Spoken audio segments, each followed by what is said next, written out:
The sky is a deep magenta with a sickly light pouring over the distant horizon uniformly as if it's not coming from a sun or any point source. There's jagged mountains protruding and bending from the earth, casting bizarre shadows even here, miles and miles away. The image cuts to black.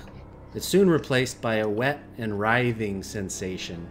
You cannot breathe, and as you claw your way through whatever morass you're buried in, the sound is growing of 1,000 violins, all out of tune, all playing different scores. You breach the surface and finally gasp air, only to behold a sea of worms, infinite in every direction. And as a swell of them reaches up and collapses on you, it's black again. And then in silence, a top-down view of a crop field on fire. And there's a symbol burnt into it in the center, as if traced with magma. And that's the one you see on your screen right now. The colors of your vision invert, flicker twice, and you awaken in your chamber in Ordulin's palace, drenched in sweat and out of breath. All of you are in different chambers. You've all had the same dream. You remember the dream. You also remember what happened the day before. And you had scurried back up from the Underdark in the earth-shattering revelation that there is more than one beacon of Selune. And in his private chambers, Tomas, the senior court mage, began to brief you and the High Prefect Gerard on the implications of this, revealing that there are in fact 3 beacons. He was about to say, let me tell you of the Naga called Iptiz, and that's where we left off. Everyone recall? Yep. Right. And just as he's about to, 2 other figures burst into the room. One of them you recognize as gray-bearded Master Bevel, Eric's mentor from the temple. The other, you reckon you've seen him before, but you haven't met him. He's got rich brown hair and a trimmed beard, and he wears silver half plate with a beautiful long sword resting on in a scabbard in his hip. There's 3 blue gems along its length. He stands 6.5 feet tall, and his voice booms. "What heresy at your door, High Prefect? I see not 1, but 2 trophies." And presumably he's referring to the 2 beacons that he sees there now. Gerard turns to the man, his golden robes flowing as he turns, and says, "General Ismar, strange tidings indeed, but first I would introduce you." And he holds out a hand to the woman with the copper skin. Why don't you go ahead and introduce yourself to General Ismar, and then your real self to us. Okay. General Ismar, well met. I am Morganite Travertine, and I am part of the army, and we had been sent on a mission to find out what was going on at the abandoned temple. However, we've come back a little more than what was expected.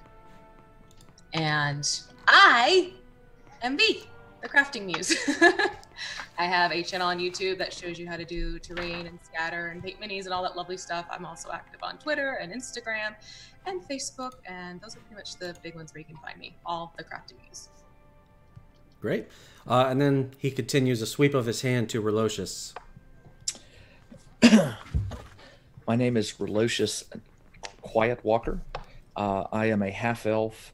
I am a junior court mage with high aspirations. The senior court mage has just discovered that I've returned from this mission with my new friends. We've recovered the second the second talisman, and I think I'm well on my way to moving up in the court system. All right. And my name is James Kelly. I go by DM Jim or Jim Kelly, and I run the YouTube channel called Game Terrain Engineering. I make all kinds of stuff, science fiction, fantasy, and other. Very good. The views then turn to Eric in the room. Hello, I'm Eric Yanji. I am an acolyte of Master Bevel. I was sent on my first mission ever, along with my friends here, to represent the Church of Selune when we went to go figure out what was going on with the temple and why there was people missing and source of any possible earthquakes. Very naive when it comes to things in the world, as I've never left the city walls before, and always approach things probably less cautiously than as I should.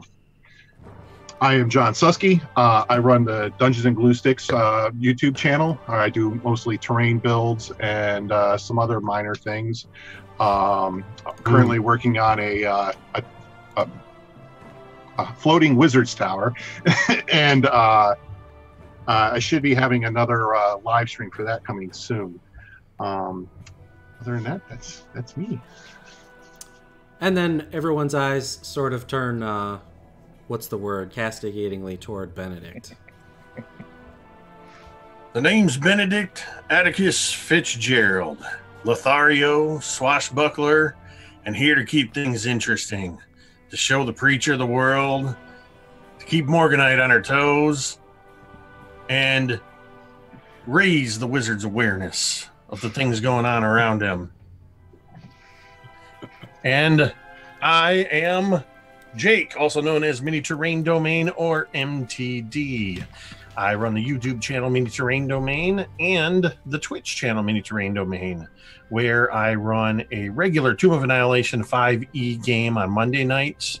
I run a series of short campaigns on Sunday nights, and random pop-up live crafting, because I also do dungeon terrain, dice towers, dice trays, all sorts of miniature crafting on Mini Terrain Domain. Very good. And Ismar says, it seems that you've all done a great service for our fair city. We try. Yeah. All the day's work. Yes. Well, you have my thanks, and I'm sure the High Prefects. And Gerard turns and nods. So it seems that there's a lot of high-ranking folks in the room here, and then there's also you. Tomas sort of gets over a coughing fit and says, "We need to return to business. Time is of the essence. And he flips that page, and you see a picture of this. Or rather, you see this picture. What is that, Tomas? Centuries ago, there was a beast called Iptiz. The serpent had a legendary greed, covetous to the extreme, even by the standards of most Nagas. So great became its hoard that it constructed a vault to house its treasures. But as its collection grew, so did its ambition, and in a never-ending spiral. Finally, it attempted a raid on Thok Rum, which was an orc outpost to the far west. No one knows exactly what it was after, or how that battle went, but what is known is that a third of the population was slaughtered, and that Iptiz was never seen again. Scholars were able to triangulate the location of its vault by mapping its conquests in relation to one another, and naturally the world sought its cache. But after several years, not a single soul ever returned from its depths, and the entire prospect was abandoned. My theory is this: Iptiz sought a beacon of Selune, found it, and was laid low or retired. And we know it didn't retire. I'm a little concerned for my master here. Since I've returned, I've noticed that his illness has not improved. It has not. No, it may have gotten a little worse, actually, slightly, but it's been like this for months. Privately, have I been able to talk to him about his condition? Has he shared anything with me? No, just that you ought to fill in until he's back to 100%. Okay. That was the last you left it before court a couple weeks ago. And is there anything additional that this book? I asked Tomas, is there anything additional that this book would offer to us in terms of finding this potential third beacon or the location? Aye. And he turns another page, and you see it's an older version of this region, because this is a very old book, but it's easily recognizable as Sembia. You see Archwood, and you see the Thunder Peaks to the far west. There, and he points to one that's got a small mark, and he says there's a nondescript entrance there. As I said, this used to be a pastime in the region. You should be able to find it if you know where that particular mountain is.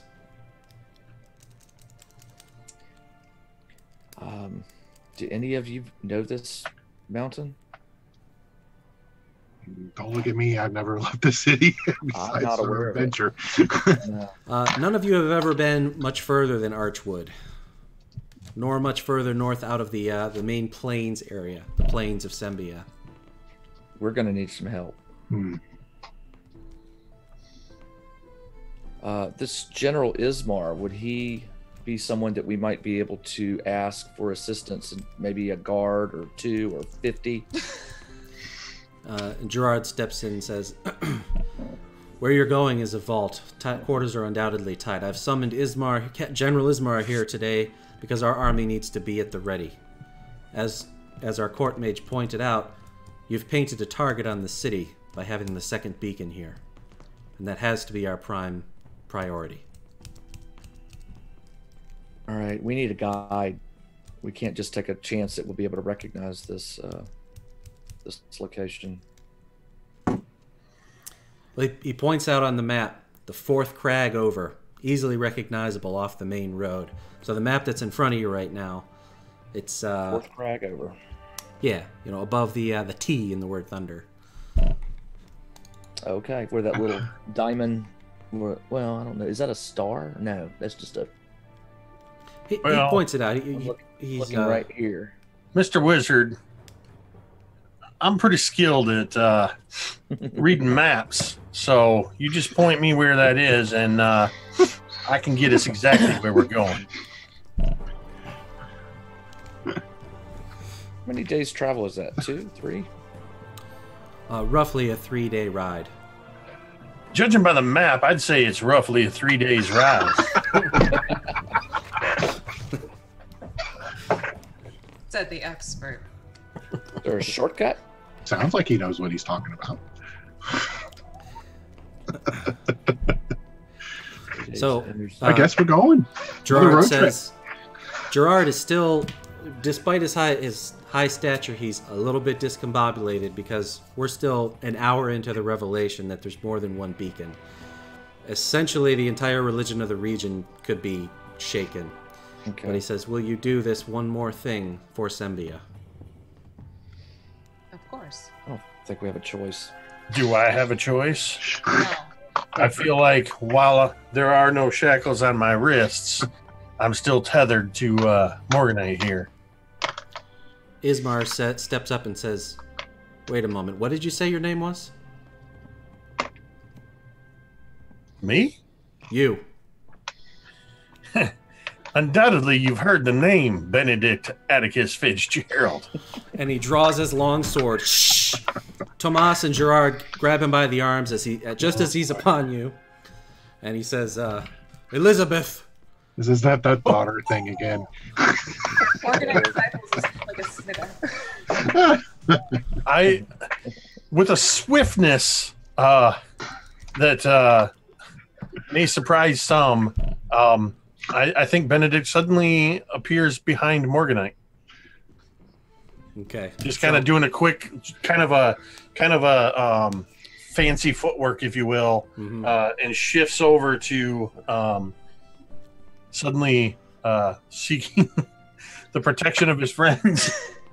All right. I turn to Tomas and I tell Tomas we need him. And just as quickly as he lost his senses, General Ismar regains them, sheathes his sword, fixes his hair, says, I'm not through with you. I just kind of, as an aside to Morganite, I just go, I didn't know it was the general's daughter. Pick your trollops better next time. Penny Benjamin. All right. Tomas steps up and says, enough, we haven't time to waste. See Shoemaker again. He'll outfit you for the journey. Right. Yeah, Morganite. I'm following your lead again. All right, so Morganite nods at the general and just quickly tells him, like, I'll keep my eye on this one. Believe it or not, though, he has proven himself somewhat valuable, much to my own surprise. And then I'll lead the others over where we need to go and get our supplies with Shoemaker, right? Yeah, so as you say that, he turns to you, and I mean, he looked at all of you before when you introduced yourself, but now he kind of really takes notice. He notices your garb. He recognizes the way you carry yourself. He said, the beacon, member of the Beacon's Light? Yes, sir. Ah, fine woman. Thank you for your service. Of course, sir. You have my complete trust. Thank you, sir. Gentlemen, we better leave and get on our way. Here we go. More so we can get Benedict away from the general. I'm all too happy to get back on the road. She's kind of like tugging him along quickly, like, let's go, let's go. And just before we leave the site of the general, I turn, give a Christmas salute to the general, bow, and disappear. There is fury just burning in his eyes. All right. So, it's approximately midday. Ordulan gleams resplendent in the sun, as it always does. What would you like to do? Supplies for 6 days. Get our supplies and get going. Time's a wasting. Okay. So, like, head to the bazaar type area? Yeah, I think that'll work. Logical. Well, he said, who was going to outfit us? Thomas? Shoemaker. Or Shoemaker. Okay. But that was just with like the horses That was and at the the gate. Oh, okay. Mhm. So if anyone needs potions or I always keep my bag of materials up to date. I'm solid. I'm all good. All set. I've practiced my new spells. No concerns. Strolling through the town after a couple minutes, you start to hear sort of a joyous ruckus, and you notice that... Oh, sorry, I was messed up here. Okay, sorry about that. Coming down the street, the crowd is starting to part, and you can see the top of a swaying caravan, painted purple with red stripes, blue triangles at the top, gold trim all around it, jingle bells hanging off of it. And into view comes a gray mare with a man on it with 2 mustaches, quilt work patch, cloak, and everyone is just in awe. Some are clearly getting their money ready and everything. 2 mustaches. Wow. I lean over to Benedict. Is this a friend of yours or anyone you know of? Would this be somebody I know by reputation or? You don't know him, but this is clearly like a gypsy trader, someone who deals in exotic goods. You definitely have an opportunity to purchase something you may have never seen before, but I'd also hold your purse close to yourself. Do we still have, or does Morganite still have the stone, the moonstone, or? I still have the moonstone, and I still have the 8 moonstones. Were those of any value? I mean, They are. The moonstones are petty gems. They're worth, well, you don't know how much they're worth. The chunk of the moon that fell from the moon itself, you do still have, yes. About the size of a baseball. Kind of a white granite, but with an iridescent glow to it. Not a glow, but glinting, depending what angle you're looking at it. does Benedict have any idea how much something like that might be worth? Benedict has no clue. This is a chunk of the moon. It is possibly unique in the world. Yeah. Probably hang on to it just in case. Maybe that would be more better off in the church itself or something like that, being held onto. Do we want to follow this guy and see where he pulls up his wagon and puts out the tent? In the middle of this square, he comes to a stop, and people are like already forming a line. Music's blaring from whatever the hell loudspeakers are in D&D from inside. That's what you hear right now. And the doors fly open, and he begins peddling his wares. What does he sell? What's the general gist of what we see? Well, like on the doors that flew open, there's bolts of cloth. There's pots of colored liquids. You don't really see any weapons. There's books, scrolls, pelts. You said books. Books are my weakness. Go take a look. Yeah, see what happened the last time you opened up a book. Yeah. You're here. We're alive. We're heroes. I'm absolutely curious to move in close and see what he's got available for sale. All right, so I'm gonna stand like enough so I can keep an eye on them, but I'm not getting too close just because I'm very skeptical of him. Never seen him before. I just kind of stand in the back with my arms crossed and like watching them. Okay. All right, so he's like, I don't know, 50 feet away in this square. Who's walking over to get in line? Oh, I'm heading right over there. Oh, yes. Okay. I want to see what kind of books and scrolls he's got. All right, so the 3 of you, Morganite, you're hanging back. Mm-hmm. Okay, and 3 of you are going as a group? Sure. Yep. Okay, Sure. And you're waiting in line? Yes. So, like, Protecting my purse. I don't think I would wait in line. I think I would have a little air of self-importance and probably kind of shoulder to the front of the line a little bit. We are on a time. We're in a little bit of a hurry. We are on important business Yeah. For the prefect. of the church and the crown. We're on a mission from God. We're on a mission from God. Goddess. all right. So most of them are like farmer families, and they don't say anything. So you waltz on up to the front, and then sure enough, you can see the peddler there. But you do step in front of the guy who was first in line, who's about 7 feet tall, not wearing a shirt, brown leather pants with brown leather suspenders, and taps you on the shoulder, says, "Hey." I turn around to say, could you just hold on him? And I realize I'm staring at this man's burly chest. Belly As I button. kind of look up at him and, excuse me, sir. I did not realize you were first in line. You know, you want to take care of this guy. This gentleman seems to be in a bit of a hurry too. And I kind of step out of his way. Mm-hmm. Morganite steps a little bit closer and kind of clears her throat to make eye contact with the guy. So he's following Benedict, looks up towards Morganite. And I shake my head like, mm-mm. Seeing your garb, and as you're a decorated member of the army, he sort of stands down, looks to Benedict. I'm with her. Making friends everywhere.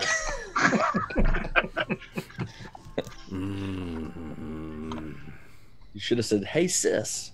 Because they look a lot alike. They do.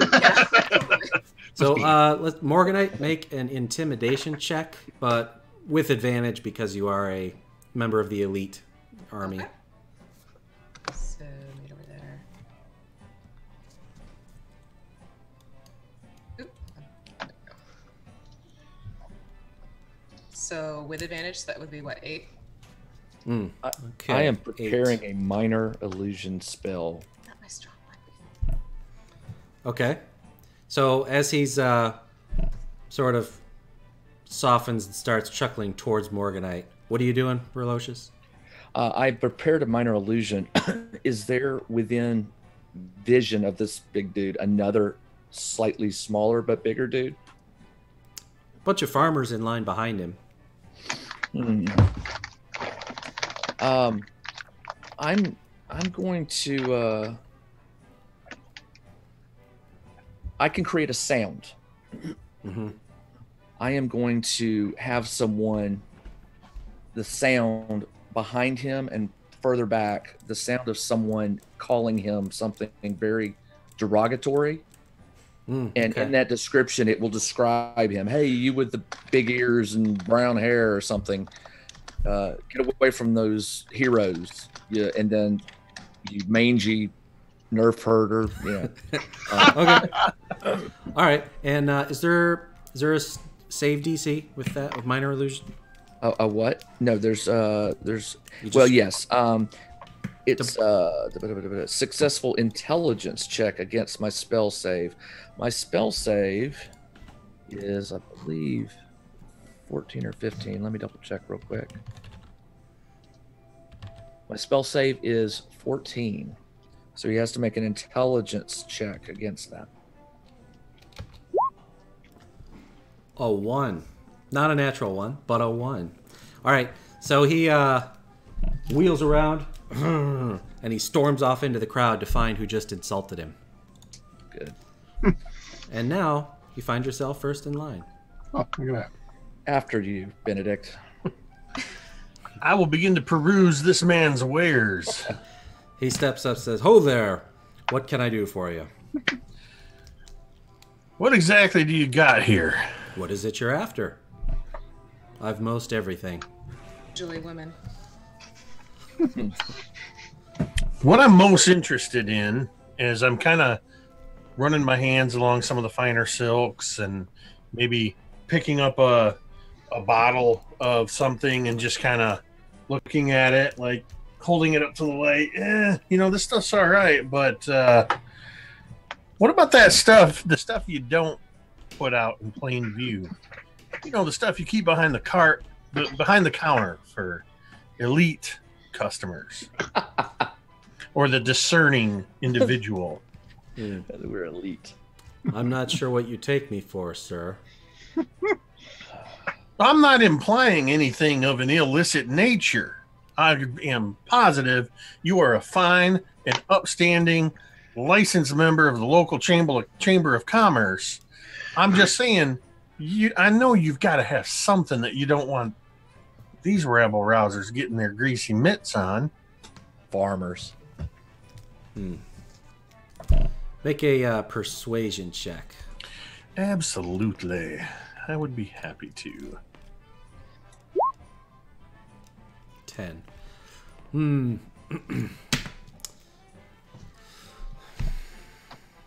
He eyes you suspiciously.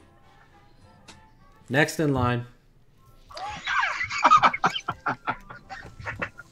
I am specifically been looking over his wares, looking for something. I need. I noticed that on this last adventure, I felt really open.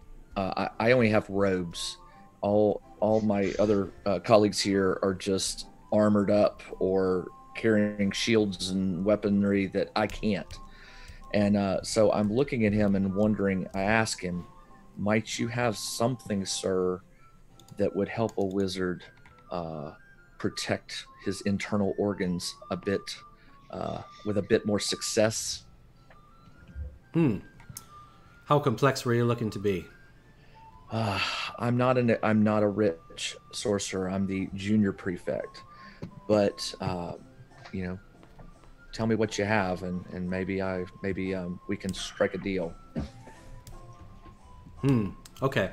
He turns around, pulls out it's like one of those really complex desks that has counterweights in it and everything, and the doors, cabinets come out, and cabinets come out of those, and they're cascading and everything. And finally, after like 8 cascades, a tiny little drawer opens, and he pulls out an orange ring. And he says, This will keep you protected. Mere 500 gold, but keep you protected. Out of game, you recognize it as a ring of protection. So +1 armor, +1 to saving throws. I know that in my time as a junior court mage, I have earned an income, and I've been doing this for 8 years, 8 long years. Any idea what kind of savings I might have in addition to some of the valuables that we split on our last adventure? So you have 50 gold to your person right now. You live at you have room and board at the palace, essentially. Yes. Yes. So you don't have tremendous wealth. So you recall so let's see, you got 50 gold pieces after your kidding. Hey there, Mr. Wizard. I'm just kind of sidle up by him.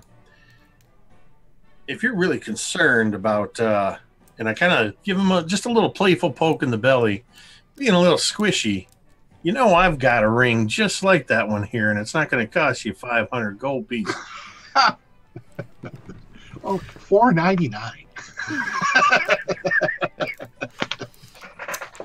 I tell the gentleman 500. I don't even come close to that on a junior court mage salary. Well, have you anything to barter? I don't, actually. I have nothing to barter. Do your friends? And I'm not going to... what my friends have is not mine. That's not my place to ask them. Let me see what I have here in my bag. It has those 8 moonstones. I was going to say, take one of them. Yeah. Ask him what he thinks it's worth. All right, so I'm going to move over to him and palm in my hand just a moonstone. Like, how much would one of these be worth to you? Not the moonstone, but the little moonstones. Okay. Those, haven't seen those in a while. Those are worth a good 50 gold apiece. How about I give you 4 and then the recommendation to my fellow troops that this might be a place to come for more interesting means of protection.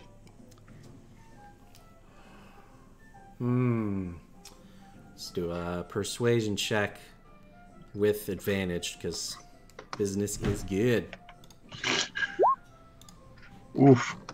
Yep. All right. Says, I like you. Deal. Shakes your hand. Takes, how many was it? 4? 4.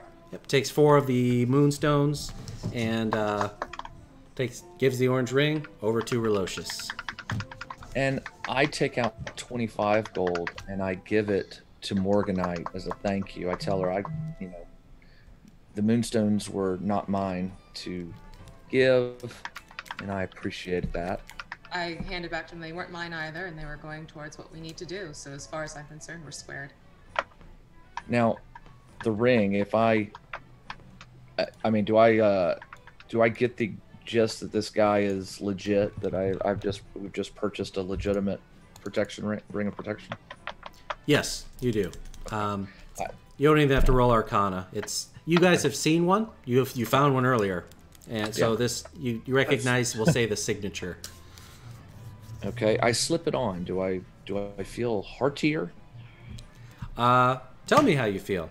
You do feel different. It is the real thing. So how do you feel? Well, I already had I was already pretty dexterous to begin with, but I can definitely tell that I'm moving a little faster. Mm-hmm.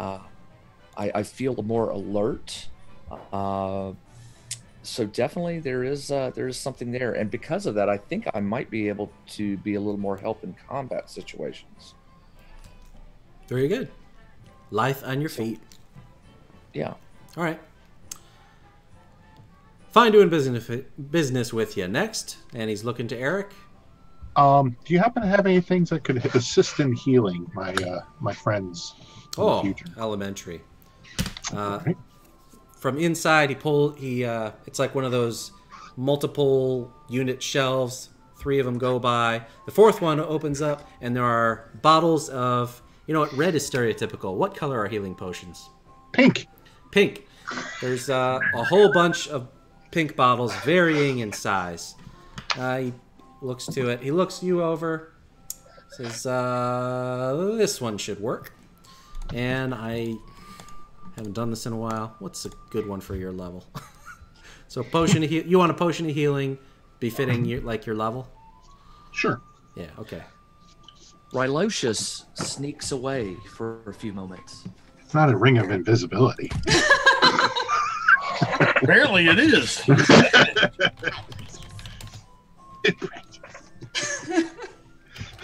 I'm just looking this up real quick. Some of the people in chat before the game mentioned they were learning D&D, so this is D&D. Pausing for the book. It's the real thing, man. Mm-hmm.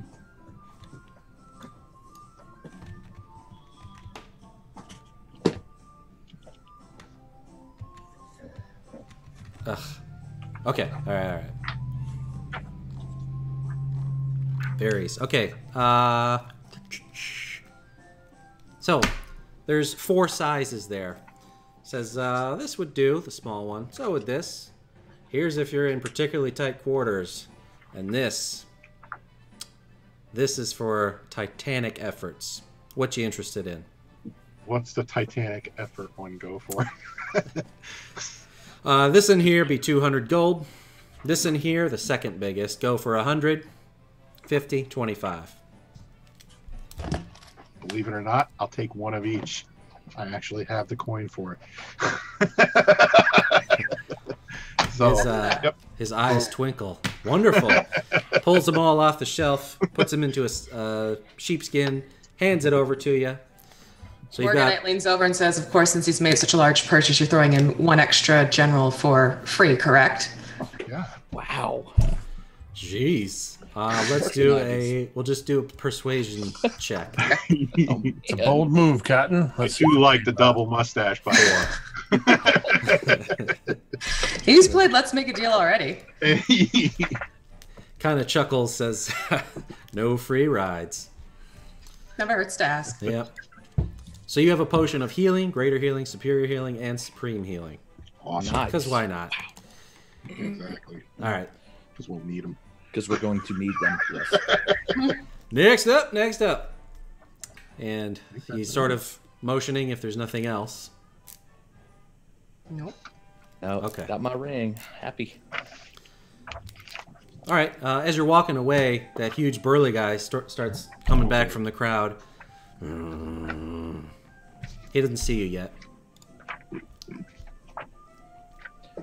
I give him 2 gold, and I say, "Thanks for letting us. Thanks for letting us go ahead. We've got some urgent business outside the city. This should help you make up the time you just lost." And he turns to wait in line. So by the west gate is where you recall Shoemaker had set you up last time. Is there anything else you want to do? Particularly now. Okay. Anything? I need to get on the road. Mm-hmm. So let me ask a question of my team. Did all of you pick up that the general is very concerned that there may be an attack on the city? Yes. Mm-hmm. Are we concerned that... I know that we need to leave to go possibly find this 3rd beacon, but what is this 3rd beacon going to... I mean, what is it going to do to help protect the city? We haven't been told that. Wouldn't our presence here be more beneficial to the city than running 3 days out into the wilderness? Or we're not going to be missed at all. My master is quite ill. Without him, I'm the next level down. You may recall from the first session, just metagame real quick, the prophecy, the legend is that one day the moon will return to the sky, and when it does, it will bring a new era of peace. Selune will bring a new era of peace. Yeah. You do know that much. Okay. Morganite basically just reassures the fact that we were able to bring the one back. They clearly have the confidence in us to do it again. I think they find our leaving more important than our staying, quite frankly. And quite frankly, I have no interest in being anywhere near the general at the moment, nor do I think he wants me around him. That was obvious. All right. With my master being sick and the city being under threat, I'm just a little concerned. We need to expedite. I really want to get back to this city. Agreed. I don't feel comfortable being outside the walls. Okay. So you're headed to the west gate? Mm-hmm. Having this conversation? All right. Yep. Following Morganite. And as you approach, there it is. 2 large towers on each side of it that flank the breach in the wall. And sitting outside of it near the stable of horses, you see actually 2 men with Mike and the Ike? shock of red hair. Yes. Mike and Ike. One of them looks up, and because they're sitting there, they're actually literally cobbling shoes at the same time. One looks up, oi, oi! That is at the other one. The other one looks up and just has a totally warm face. You guess that he's the one you saved. Right. They get up and they stride over to you, take off their leather aprons. Says, oi, what's up next? I look over to them and she gives one of her very rare smiles to both of them and walks over eagerly and shaking both their hands. It's good to see you both reunited. Aye, lass, you too. We've been sent on yet another mission, and I'm hoping you can help us as well as you did the first time around. This time we need to be sure the horses are ready, are strong, and good for a long trip. I understand. This is prefect's orders. Absolutely. Then you'll have it at no cost. Thank you. Follow us. And they just take a jaunt over to the stables there. Where exactly are you headed? We are headed beyond Archwood. Desert's Mouth. Mountains. You'll need these. And they walk a little further down to some... They're not albino white, but they're like silver. They're like golden haired. Like a Targaryen. Arabian? Huh? Like Arabians? I don't know anything about horses, so sure. Okay. But they're like Targaryen hair, that color. Okay. These. Targaryen. Born and bred in the desert. Specialized. If that's where you're headed, these are what you want. The other one, who must be Ike, the one that you had rescued, has been figuring something in his pocket, and he finally pulls it out. It's a small green jade star, 4-pointed star. And he says, had this all my life, was a keepsake. Want to thank you. And he gives it to Morganite. Also, I'm sorry about the hug. She gives him another big hug back. Doesn't say anything, she just hugs him. And then, like, kind of composes herself and, you know, pats him down like, okay, we're good. That's it. He's a hugger. Right, yes, yeah. Guess you better be on your way. Okay. So, he opens the gates. I'm sorry, what are they called again? Mike and Ike? No, the stallions. Oh, Arabians? Okay, the Arabians trot out. They're majestic. They're beautiful. Well kept, muscular, ready to go. I climb on board mine. Yep. Does Ready to anyone go. need help getting on their horse? Or are we good now? No, I'm good this time. I can figure it out. Go backwards this time. So having showed him your map, Shoemaker Mike says, I estimate 3 days ride. Not sure what your business is, but assuming it takes a few days, if you're not back in a week, I'll arrange to send help. We'd appreciate that. Thank you. Aye. Smacks one of the horses, and off it goes. It's the one carrying Benedict. Morganite looks over him and kind of gives him a grin and then trots after him. Okay, Eric? All right, on our way. And Relocious. Heading off. All right. So, you guys can, let me pull up the map. You're traveling due west. You're going the exact path you went before to get to Archwood. Do you want to stick to the road the whole way? Well, we know those weeds are no good on the sides of it, so Indeed. I would say, All right. So, again, let's see, who's leading? Is it Morganite? Well, did we get beyond Benedict's handoff? It's no I think I'm good. Yes, How you about, caught up. I'm side by side with Benedict at this point, so we're kind of going 2 by 2, I would think, at this. Okay. In general, for being aware, even though you're on a road, just being aware of surroundings, traveling smart, who's sort of wayfinding, who's being the lead? Well, Benedict's the map reader. Oh yeah, I have absolute confidence in my ability to navigate us to where we're going. Okay, so Benedict, do a survival check. You do have a map, and you've traveled this road before, so you have advantage. Well, alrighty then. That's a survival check. Mm-hmm. 13. And Morganite, you're side by side. Are you helping? Sure. So, Okay. same thing. What was that? Well, it would just be him making the check, but 13. All right, so Does that give him advantage? If I'm helping him? he already had advantage. Yeah. So all those things. All right. So day turns to night, turns to day, turns to night. Goes fairly uneventful. You're out beyond Archwood, and you're at the base of the Thunder Peaks. Okay, right there on the map where you're at the base. Okay. At this point, you can clearly count the crags. That's neat. Whoever's clicking, that's neat. I wish I could. That was me. Boing. At this point, it's very obvious. It's a huge mountain range. These are thousands of feet tall. You can actually count the peaks just as you could on the map. And the fourth one down, maybe 20 miles away. You believe that that's exactly what you were supposed to aim for. 100% confident that that's the peak we're looking for. All right, and you are 100% confident. So it's the most boring travel ever, but you arrive at the foot of the mountain. Routinely, you've noticed all along that sometimes there's informal paths that cut off from the road. They probably go to villages or, people who live in the country or whatever. There is one nearby that looks very, very worn. It's got a wide entry, so lots have come in here in the past. Do you want to attempt to go through it or continue on? Maybe go around the mountain.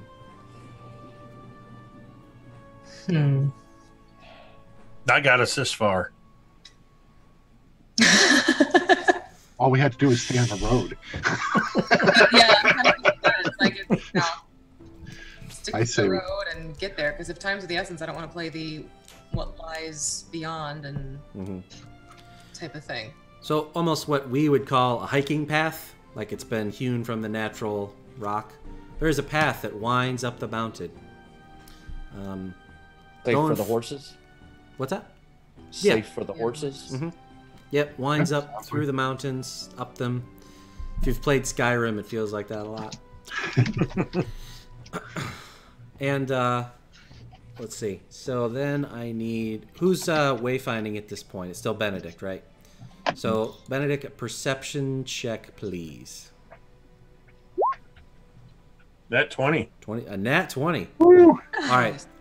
At one point, it is very obvious, to your right, in the side of the mountain, there is, it doesn't look, it looks like natural rock, but it just doesn't ring true to you. It doesn't feel right. Almost as if you could reach through it. Gonna Huge cast granite detect. rock, not huge rock surface, but like a 10-foot area just screams out to you. I would rein up my horse and just kind of hold up my hand, motioning to the others. Okay. And how close is this from on my horse? How close is this rock wall? Oh, like 3 feet. You guys are on a path that's winding up around the mountain. I draw my rapier and just kind of prod at this area. And it goes straight through, as if it were just an illusion. You don't even feel anything. Well, whether or not this is the it we're looking for, this seems pretty obvious as I draw attention to the fact that my rapier, and then I'll actually dismount and kind of continue to push forward a little bit, showing them that I'm kind of sticking my hand in to rock. Okay. Was there anything in that book that would have given us a hint that maybe the entrance would be at this level, or maybe something that would that talked about the entrance, a shape, or maybe something visual that we could match up? No, there was not. Okay.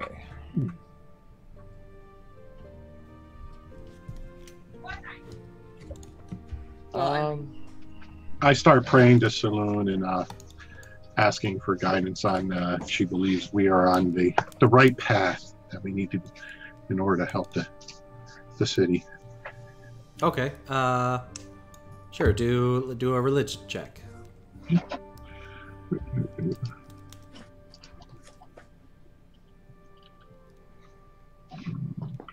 Where are you? There it is. 14. This way lies Nagas. Oh, I think this is the way we need to go. I'm pretty confident. So, Benedict, as you peek through the illusion, inside you can see a natural chamber has been carved out, and the top of a natural spiral stairway is like 20 feet away. There are no other exits in the room. Is there any light in there? Or is it just total darkness? The sun is shining through, so the illusion is like a one-way mirror. Okay. Okay. Well, it looks like we got a little bit of a descent via stairway. So, Everyone else? Just to be clear, I'm speaking to Morgan. Our goal here is possibly to retrieve another beacon of Selune and return to the city as fast as possible, correct? Correct. All right. I'm going to follow Morganite's lead. At this point, she seems confident enough to lead the group. I'm going to do whatever in my mind. I'm going to do whatever she chooses. Okay. All right, so gentlemen, are we ready to proceed? I'm ready.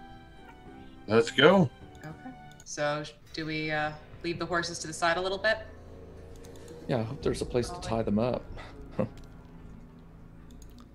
we could do like last time, we're just gonna let them have their own little zone. Wander around. All right, They so they are desert stallions. They're made to survive, and there's, scrub around. All right, so I'd recommend not tying them up, just in case something happens to us. they can run back. They can do whatever. Yeah. All right, so let's grab our gear and go. All right. Into the breach. All right. Eventually, your torches take over for the sun as you go down pretty quickly.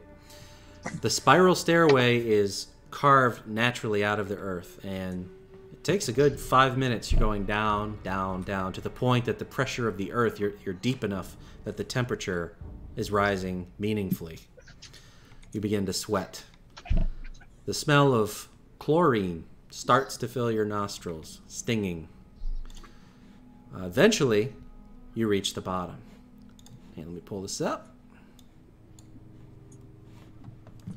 All right.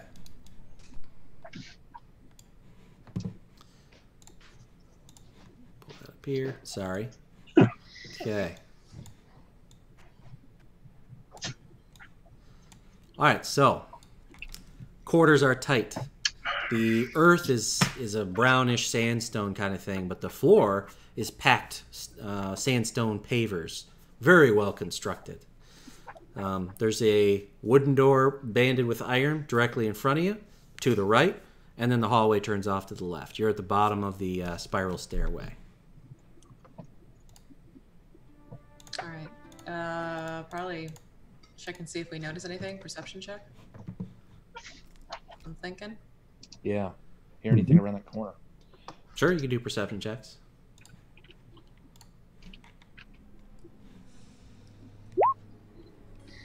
Seven. Okay, everything is what I just said. 20. Oh, John got a 20. Woo! It really is sandstone.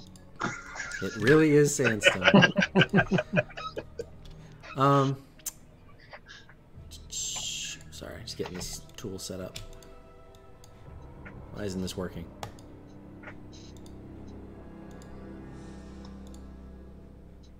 Sorry, one sec. I'm having an issue with roll 20. Mine was a little frozen a moment too. All right.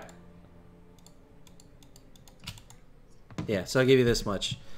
John, as you peek around the corner, Eric, as you peek around the corner, there's another door there in the north wall and a dead body lying across from it. Blood, or pools of blood around it. The body appears to have the upper half of a woman and the bottom half of a snake. Why did it have to be snakes? It's a land mermaid.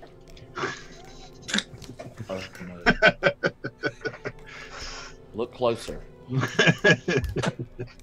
That doesn't look like a flipper. There's something over there.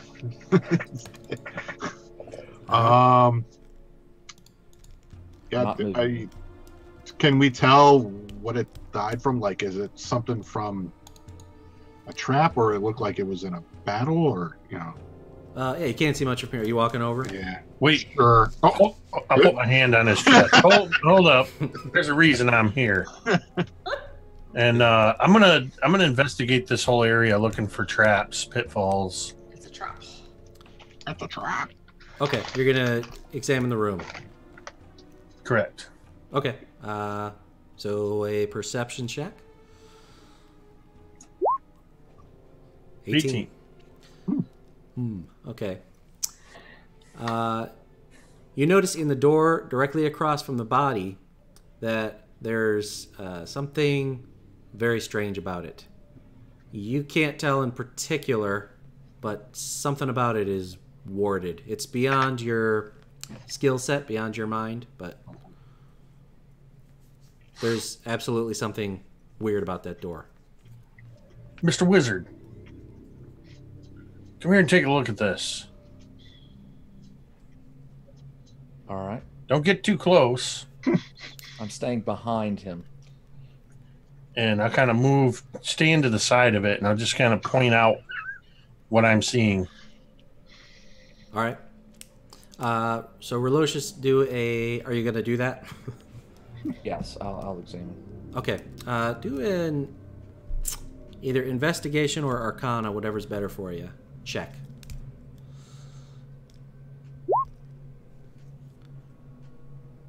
Ugh, All right. not so good. It's definitely something weird, but it evades you as well. You're not sure what it could be. Yeah. Eric, what are you doing? I don't have like any detect magic or anything like that. I'm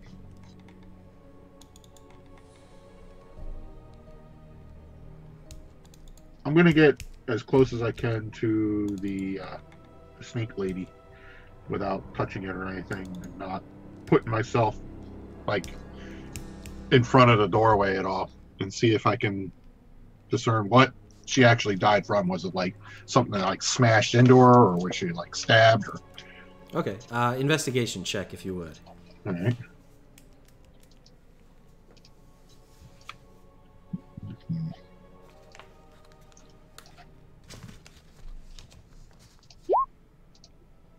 Oh, all right. Yeah. Yes. Nat 20. All right. So not only you see that the veins in the right arm are burst and bruised, and the hand is scorched black. Nat 20, right? Okay. It's clearly from an electrical burn. Ooh. And you turn around and you put 2 and 2 together, and you motion Relocious toward the door and point out it's warded with some sort of electric. It's electric. It's electric. Woogie, woogie, woogie. We're gonna rock. So, Relocious, if you want, you can try another Arcana check now that you have new information. I was going to say I'd like to get a little closer, but without touching the door and just check it out. Be my Another guest. Arcana? Let me try. Let's see. 21. All right. So, with the help from Eric, it suddenly becomes clear to you, and you're easily able to disenchant the magic trap. So, Okay. the door appears to be safe now. Morganite, what have you been doing? I'm basically standing at the ready for anything to come out of the door or come towards us. So I have my scimitars in hand. I'm just kind of keeping alert. Okay. All right. What's next? I want to listen at these doors. You want to listen to them? Yeah, we need to listen at them and see if we hear anything. All right. Now that it's disarmed, I'll give a listen to this one. All right, I'll listen at the one where I'm kind of already at. The good stuff's usually behind the trap doors. So that's what, perception, right? Yeah, so everyone except Eric is doing a perception check. Okay. Jesus, dice are not in my favor Maybe tonight. Eric should. All right. Benedict, you're able to slow your breathing, you listen, but there's nothing from the other side. Morganite, you bonk your head against the door by accident. Okay. Relocious, you attempt, but you don't hear anything. It is eerily quiet. Morganite, the smell of chlorine is a bit stronger as you approach that door. Okay. So, They got a pool.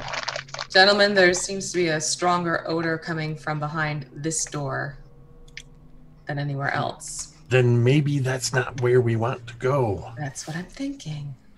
I'm going to reach out and kind of do that thing where, since we knew this, even though Relocious disarmed this thing, I'm going to kind of do that thing where you hesitantly reach towards the door because you know you're going to get shocked. We call it the Daniel Stern from Home Alone. As I just kind of, and then grab hold and open the door, or try to open the door. All right. It creaks open. You would notice that though the door is solid, it's kind of slimy. It's old, and it's humid down here. And the door does open with no additional drama. Inside is an unusually shaped chamber, and in the center is an extremely unusual looking device. It's got 2 long wires coming from it that go to this golden platform in the far right corner, big rune etched on it. Then there's a very well-made, seemingly unaffected by the ages, chest sitting in the other corner, and another door in the north wall. Mr. Wizard, there's a pretty crazy device here that you might want to check out. I want to go look at this other thing. Of course, I want to go look at the chest. Morganite's staying far away from these things. She's kind of just hugging the wall right now. A lot of hugging in this kind of cost episode. a bit too much. I do move along that west wall, but I want to. Otherwise, I would be going right for that chest. Can Okay. I make any guesses just looking at this thing, like maybe what it's for, or So the Iptiz was hundreds of, maybe thousands of years old. It collected a lot of stuff over its life. That much you were told before. Who knows where this thing came from? Do a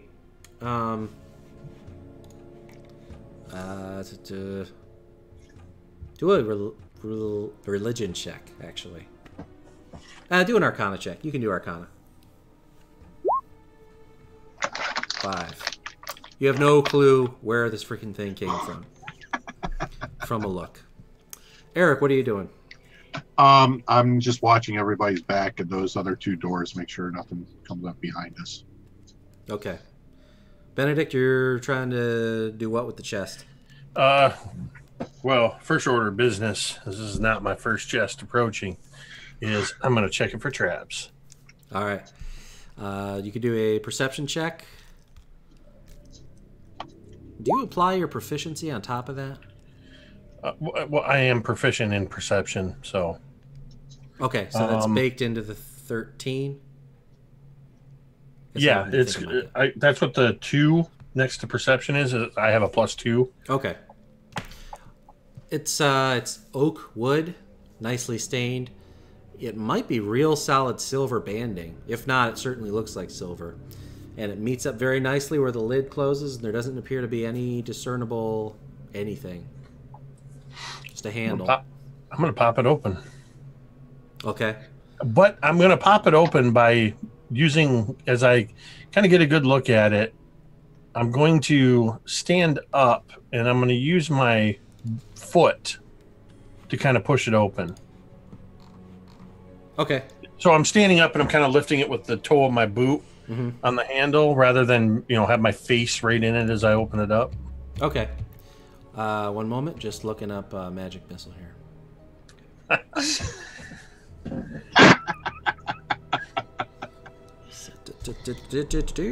Yes. Chain lightning. All right.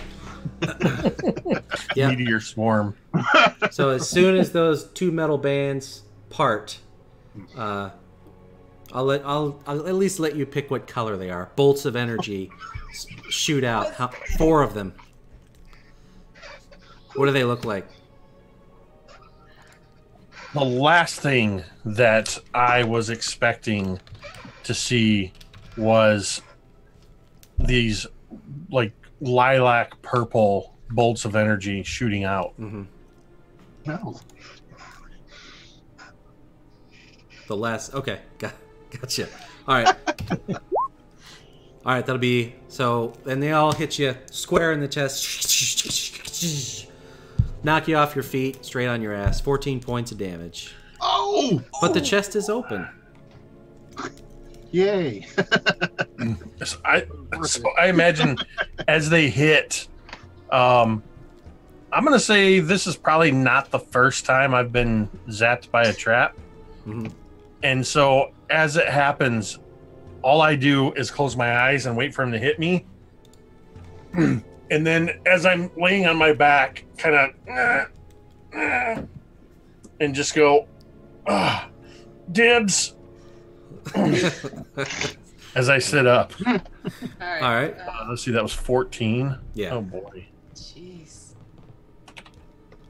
All right, I'm going to go walk over and stand over Benedict and kind of just say, "Have we learned yet?" And then peek into the chest and see if there's anything to be seen.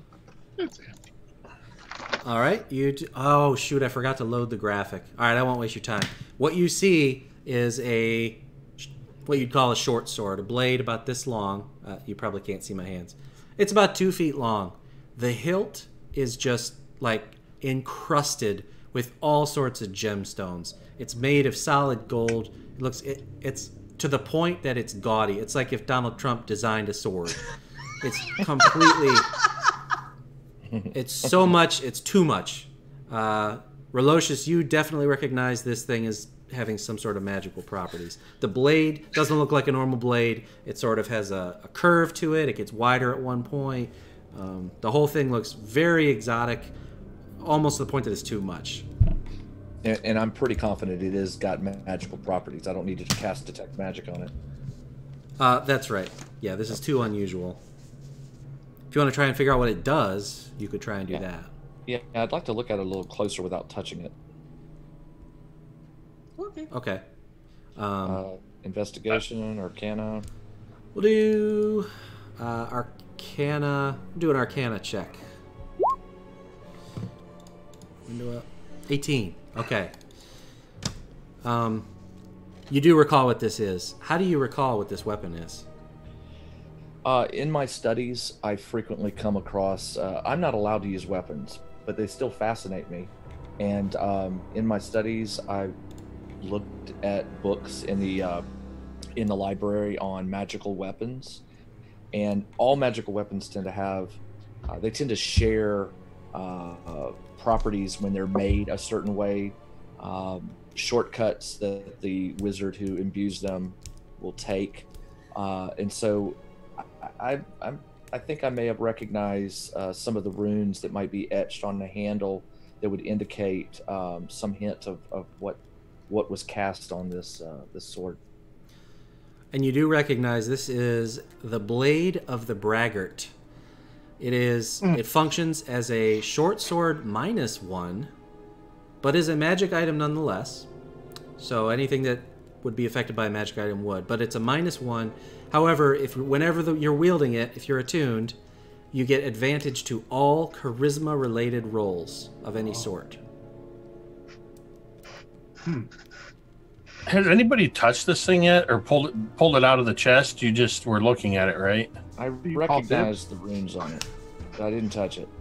Because by this point, I'm probably sitting up, and I'm looking at Relocious kind of eyeing this thing, and I just say, "Do you not understand dibs where you come from?" I haven't. As I reach in and grab the sword. Yeah, I have no interest in that weapon. Morgan, I was just kind of like. And I'm more interested in the first thing I'm doing is looking to see how easily the gemstones and stuff might pop out of it. Mm-hmm. But I'm also kind of testing its balance. And does it feel like a usable weapon? It is horribly balanced. It is really heavy at the end. It feels very clumsy. It is not balanced. It looks to be very well made. It's just not a well-made weapon. I do inform him that if he tries to pry some of those gems off, sometimes when a wizard imbues a weapon with magic, if you attempt to remove the gems, if they are what gives it its power, it could hurt, could bite you. About that point is where I've got my dagger just about trying to pry a stone out, and I just go, "Yeah, I knew that." Yeah. But I just kind of look at everybody else, and if nobody else is laying claim, I'm just going to kind of tuck this thing into my belt on the opposite side of my rapier. Okay. I'm more interested in this gold device up here in the corner. All right. So right now it's not like it's just the color that it is. It doesn't appear to be solid gold, but it's just a smooth metal platform and a slightly glowing green rune in it. And the two.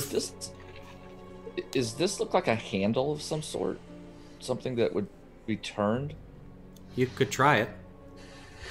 I'm gonna consult first. I motion for Morganite and I tell her, I say, this contraption, it looks possibly gnome in nature. Does anyone speak Infernal? No. Okay. No, I think I'm more. No. All right, because now that you're close enough, you see a whole bunch of writing on the base, but you have no clue what it is. Looks like very profane symbols, but you can't read it. No, don't have it. I tell Morganite, this looks like something that would be turned, but I would be very hesitant to power this up if we don't know what it is. But how are you going to know what it does if you don't try it? Well, we're not here to try this. We're here to retrieve the beacon. Is it not conceivable that you could turn that thing and this is like some kind of beacon vending machine or something? Last time the two of you played around with interesting tools, I was giving blood. I tell him something as important as the beacon is not going to be hidden 2 doors into the entrance of a mountain. In my opinion. No, it was behind a tree. You did have to disarm a magical trap to get us in here. That's true. Well, we could always see what's over here. So now that you look at this door, this one's not in very good repair. Some slivers have fallen away. You can see into the next room, actually. I'm going to peek in there. All right, and what you see is... it's a room, 20 by 30. There's 2 tables and chock full of bottles of various liquids. Almost all of them appear to be dulled in color. A lot of them, the bottles are broken in half. There's liquid that's poured out. It's on the table. It's dripped down to the floor and coagulated in the middle of the room. That's the mass that you see there. From here, you can't tell if there's anything not expired or usable. And then on the far north wall, there's tons of scrawlings written in, looks like charcoal or a burnt stick or something, but tons of like a John Nash scrawlings all over the north wall. Professor's notes. I understood that reference. Mm-hmm. Mr. Wizard. And I am gonna, even though it's in disrepair, I'm still gonna check the door. Okay. Oh, I gotta move this up for the viewers. Okay, Benedict, this one's in sort of poor repair. You don't notice anything about it. Looks the same as the other one. It's got a pull handle. You don't notice anything. I will, kind of flinching a little bit, I'll grab the handle and pull it open. Okay. Creaks. One of the slivers falls off. The handle is slimy to the touch, but it opens. This mixture on the floor that's in front of us, is it still, I guess, it hasn't dried up? This isn't a dried liquid. Is it still, is it fresh? Jello. It's glistening, yeah. And if these are some kind of magical potions, when you start mixing that stuff, if these things have poured together on the floor here, I wouldn't go walking too close to that mixture there. What? And there you go.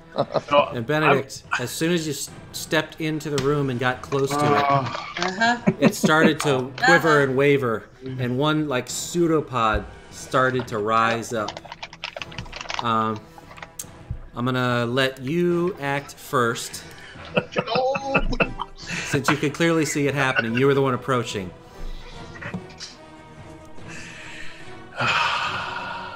What you gonna do? Just to reiterate, Use that new sword. my personality trait is I don't pay attention to the risks in a situation. Never tell me the odds. Just It's in like case, having a 5-year-old in the group. just in case the viewer audience was Yep. You know wondering what? about my Take recklessness. inspiration. Go ahead. I already have inspiration. You can give it to So- someone else if you want. I will give it to the wizard because he's probably going to need it in here when he's dealing with the magical stuff. Dig it. All right. All right, thanks, sir. So, I think so. There's a pseudopod coming out at me. Yeah, it's coming out at you, but you're able to react if you want. And Oh, I'm immediately going to pull my sword okay, and take a slash at this thing. the sword of the blade of the Braggart. No, I think because I'm kind of more acting on instinct, I think I would draw my rapier. Okay. All right. And you're gonna attack. I absolutely am, and because I'm 4th level swashbuckler, I do not need. I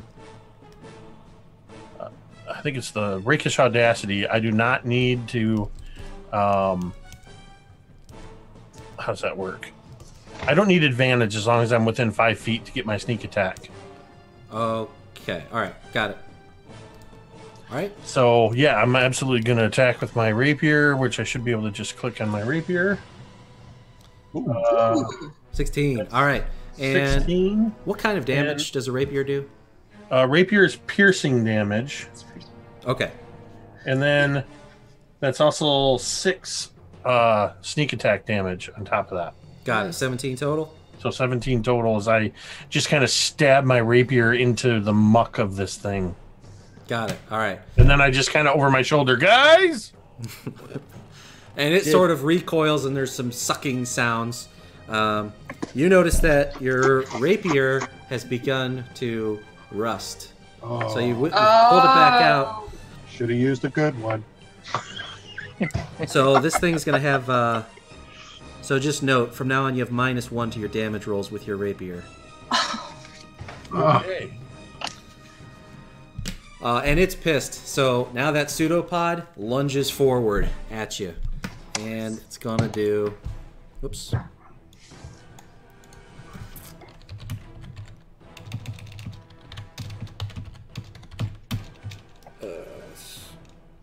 Whoops, sorry.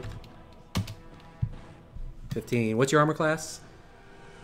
My armor class is 15. Is that with your ring or without? That's with my ring. Really? Tie goes to the. Yeah, I'm just wearing leather armor. My dex is 3. Yeah, so I normally have a 14, so I have 15. Got it. Okay. All right. So, bam! It hits you, knocks you back against the door frame. Does 9 points of damage. Oh, damn! Maxed out. Yeah. And then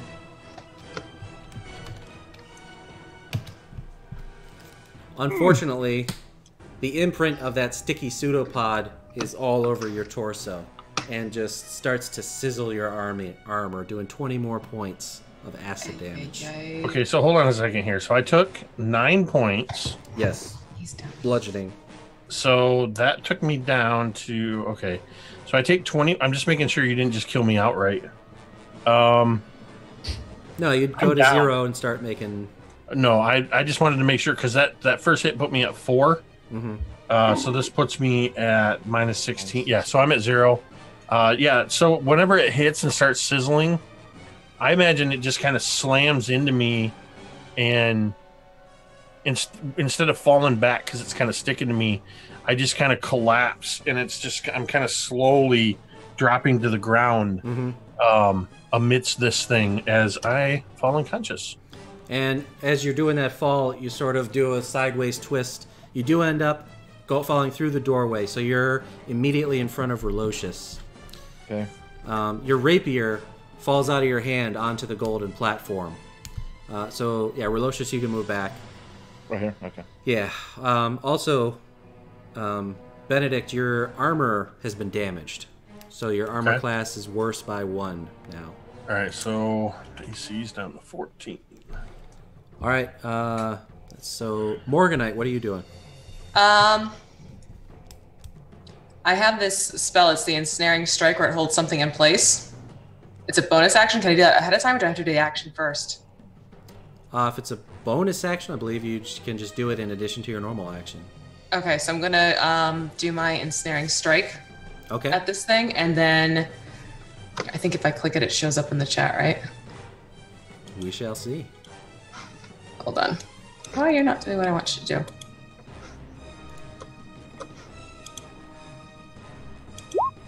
Okay, yep, showed up. Okay, so this is what it does.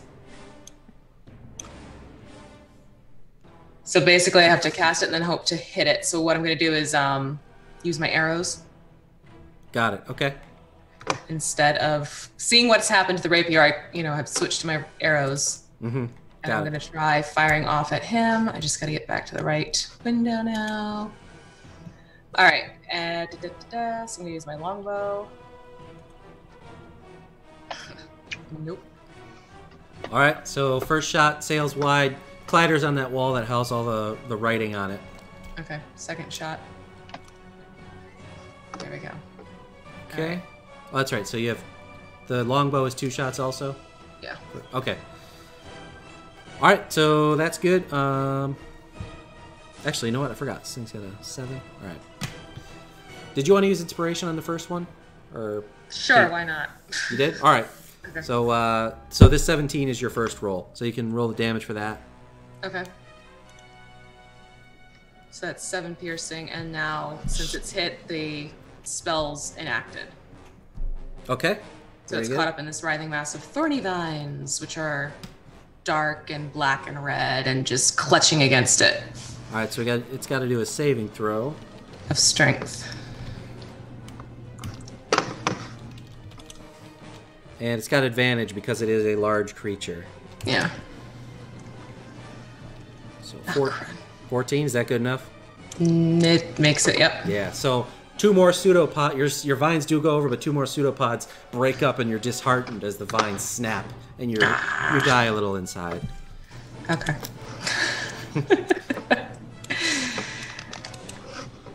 All right? Is that All your right. turn? Yeah, that's it for me. Any move? You want to move? I'm gonna move over a little bit so I can at least keep firing arrows over if needed. Okay. Relocious. I am pretty. I'm hoping that some of this mixture that's spilled down on the floor might be flammable. I'm gonna hit it 3 times with Scorching Ray. Each one of them, I have to make a ranged spell attack. Okay. So, see how this works. 1, 2, 3. Damn. Did it do 2 or 3? A 21, a 19, and an 18. Yeah, you got some happy dice over there. All right. So Let me switch back to the. Okay. Oh, nice.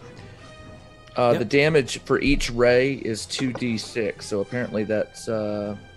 Is that the damage on the right? That can't be right. no, that's the other. No, roll. you have to click on the Scorching Ray to get the damage. The damage. Yeah. There's Alright. 1. There's 2. There's 3. Yeah. So describe these things. Literally just the brightest beam, almost like lasers. You don't know what lasers are. Yeah, these intense beams come out of both hands, 3 of them, and I'm aiming at the pseudopods, and I'm standing over Benedict, trying to protect him. I don't know what's going on there, but it's just an intense light that I'm hoping will set this thing on fire. All right. Yep. So it burns in, and this thing can't really scream, but you almost think you hear some of the black separates from it, spatters against the back wall, just like the T-1000 in Terminator 2. Clearly, you've heard it. Eric, you're next. And if you want to, you've moved up in the room if you want.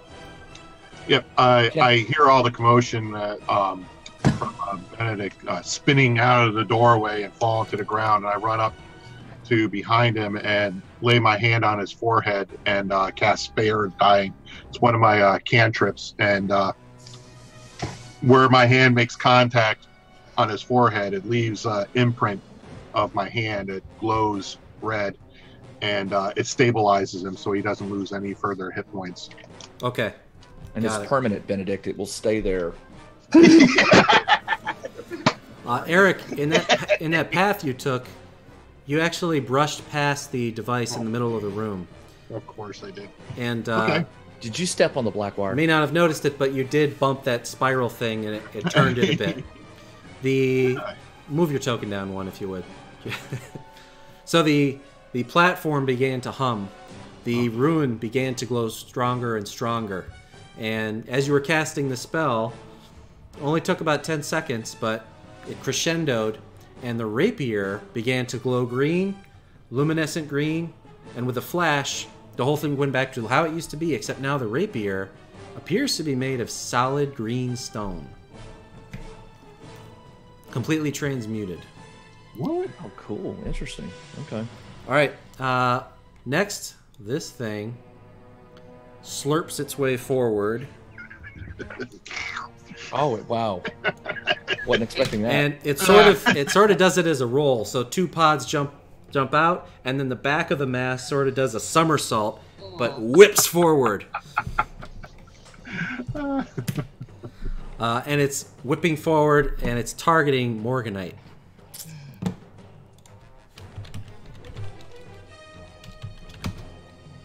$17. Your armor class? 16. Okay. Yep. And bam, hits you straight in the chest, doing 7 points of bludgeoning and 14 points of acid damage. Just like Benedict, your armor begins to boil, and you're gonna have -1 armor now.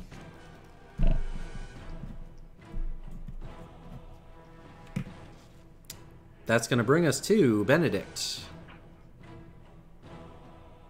Just crawl away to the right. I'm just stabilized. I'm not conscious, am I? Not sure what was the effect, Eric? Just stabilize him so he doesn't lose any further. He's not going to die now. He's just at 0, and that's it. So no death saves are needed? Right. Okay. All right. So Benedict, nothing? No, I mean, if I'm unconscious, I guess I'm just... Yeah, I should have brushed up. I just can't remember in 5e if you can make a... Can't you attempt to try and... Wake up? Nope. No, not in 5e. I'm just double checking on the technically, actually, with stability, the way it works in 5e is it's I would be unconscious for 1d4 hours. And 1 hit point, right? No. Well, yeah. that's back to Actually, one. I think so. When you're stable, Got it. no. Yep, I checked. Oh, actually, I don't think you gain hit points. I think you just stop. You stop the loss of hit points. Okay. Got it. All right. I'll look that up real quick. I just did too. All right, so that's gonna bring us to Morganite. All right. I'm going to fall back Okay. and quickly turn around and shoot off the longbow 2 more times. All right. All right. So Let's first have it. attack. Ooh, 22. Damn. All right. Yeah, that'll work. Is that a nat? No, green would be crit. No, not yeah. So 8 piercing. Yep. Slurp. It actually goes through the ooze into the other room, coated in black ooze now, but heard it. Okay. So Alright. second 21. Oh, that's much better. Nice. And that one is 9 All right. piercing. It recoils a bit, so you've got it on the ropes. Eric, real quick, make a investigation check with advantage. 10. All right. You notice what the gold platform did, and it's interesting.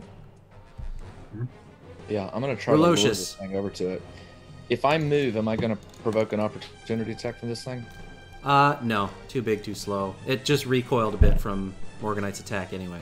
I run to this wall, back against the wall, and I'm gonna hit it again with Scorching Ray. Okay. Scorching Ray is a second level. This is my last second level spell slot, so it better hit. I get 3 of those. Just 1 second. Sorry. Awesome. Shazam. Thrice. And let's see, damage. With the 17 hit and the 14, All of them hit. all hit. Mhm. 1, 2, 3. And this time, all 3 of them train in, and the thing goes up in a disgusting, smelly conflagration of burning tar. Very nice. I wonder if we could have lured it over to that gold thing and turned it into green emerald or... Never know. Oh, a Benedict to We could roll Benedict over on it. Ew, hold on. Just an experiment. You might become valuable. All right, all that's left is a black trail on the ground where this thing used to be.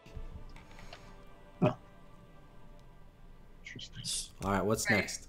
Well, I rush over to Benedict Yeah. and I break out one of my healing potions for him. And All right.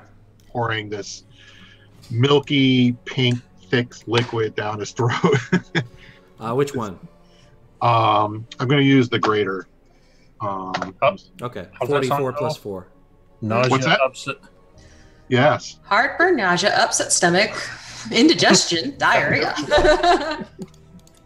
Hey, they could be a sponsor next We week. haven't been programmed at all. Let's see here. So 44 plus 4. Boom. Wow. That didn't do all that great. That is- Hey, it's better than the 0 I was was at. going to say, it Yeah. brings them up. That a little double bit. mustache guy screwed me. As I just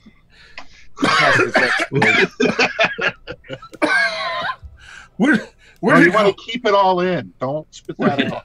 Where did it go? What? How heavy is this rapier now that it's been transmuted into something? You recognize it from your trade as Jade. Oh, Ooh. So, start. fairly heavy, fragile. Because I think there would be this moment of where I instinctively am trying to kind of bring my rapier into action and realizing, oh, what? And all I say is, I am so confused right now. But I just kind of looking at it like, ooh. Oh man. All right. Well, let's go take a look in this room. Okay, you guys going into the room? Hey, don't mind me. I'll pick myself up. I help him up. Duress. I ain't touching it. Relocious, you can do an investigation check. All right. Investigation. And that can be with advantage for because you are just looking at writing. Oh, I'm sorry, you rolled already. Okay. 15. 15? All right, what you see there's a whole bunch of scrawlings. One of them kind of sticks out to you, though. You notice this drawing right here. This square in the middle. Seems to have no context with the rest of it. But other than that, Okay. nothing seems to be of note. All right. Get rid of it. Is everyone else entering the room? See that? I want to look at that one more time. Yeah. Ugh, now I gotta remake the token. Maybe 2 more times. All right, that's good enough. I'll just leave it right here. Okay, thank I you. got it. I copied it down. You got it? Yep.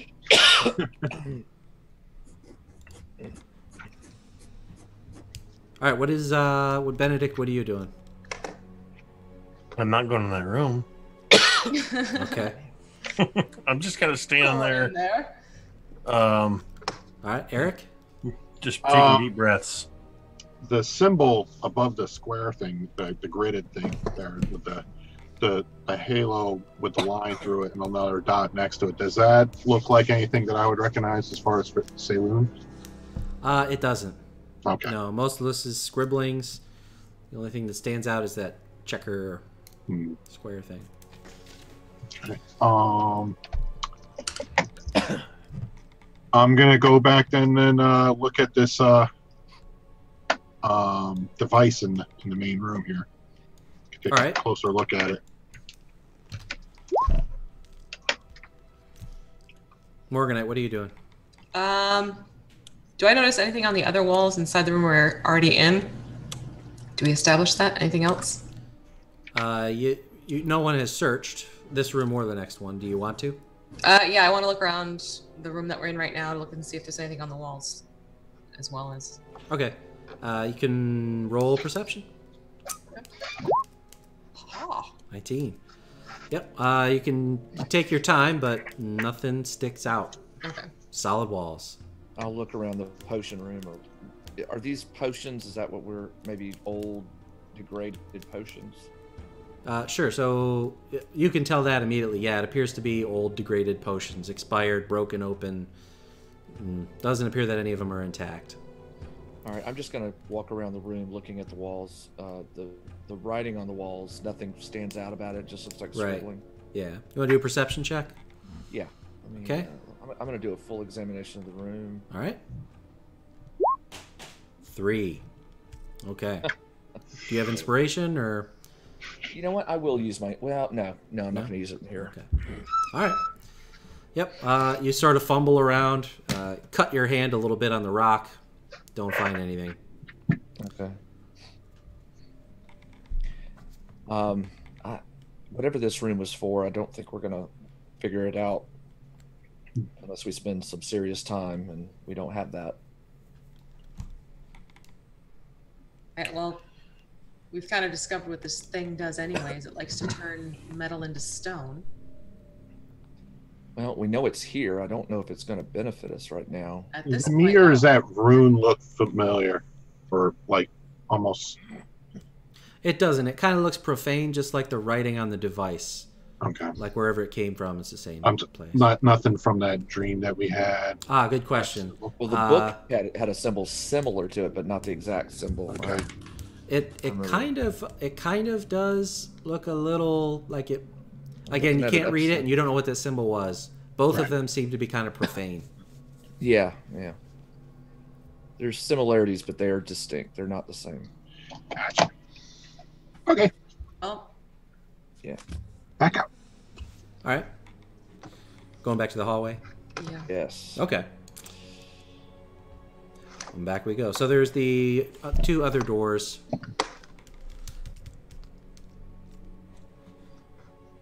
Did we search that body at all? Just a cursory look. I didn't like move it around or anything. Kick it. See if it's. Well, I'm just wondering, like, maybe it might have weapons or something. Doesn't appear to be any. No? Okay. All right.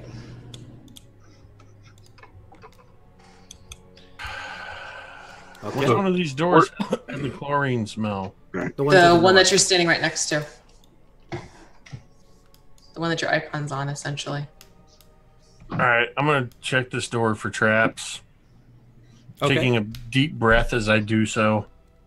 All right. That's a perception check. Ooh. 20. Not nat, but modified 20. It is clean. Clean as a whistle. And I'll open the door. All right. The overwhelming aroma of chlorine just invades all of you. This is a long hallway, and 10 feet ahead, there is a pit 30 feet long filled with bubbling, steaming, chlorine-y acid. After that, at the end, you can see the hallway resumes, and at the far end, there's what appears to be like a yellowish, blackish, swirling portal set in a granite stone frame. You can't see through it. What's behind door number 3? Yeah. Yeah, I think I open up the door. I just take a look and I close the door Close and it just go, again. no, Nope. no, no, Not no, there. Not today. no to acid. I'm gonna check this door out. All right. It's a 14. This one, too, appears to be clean. Appears to be. Well, I'll open it. All right. There's that key. Opens with a creak. Inside, there's not a circular chamber, but the corners are kind of rounded, and there's bookcases set Books. in here. Nope. Books? Did somebody say books? Oh, no. With the And, movement of the token. That was awesome. Books? Bloop. Then a I'm short, standing back going, like, why does it always have to be books? short alcove to the north with a door in it, and what appears to look sort of like a ship's wheel, but made of metal, sticking out of the wall. Interesting. Just curious, is there any way of being able to tell which direction this snake lady came from one of these doors? Is there like maybe a trail on the floor or You can try a what would this be? Tracking Nature tracking. nature. Probably survival would be the closest. Survival or nature, whatever you prefer. survival? 18.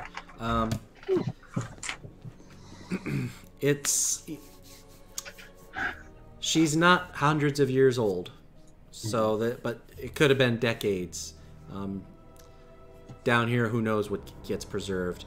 You make out the faint trail on the ground in the dust of where she probably slithered from, and it was directly from the spiral stairway. Oh.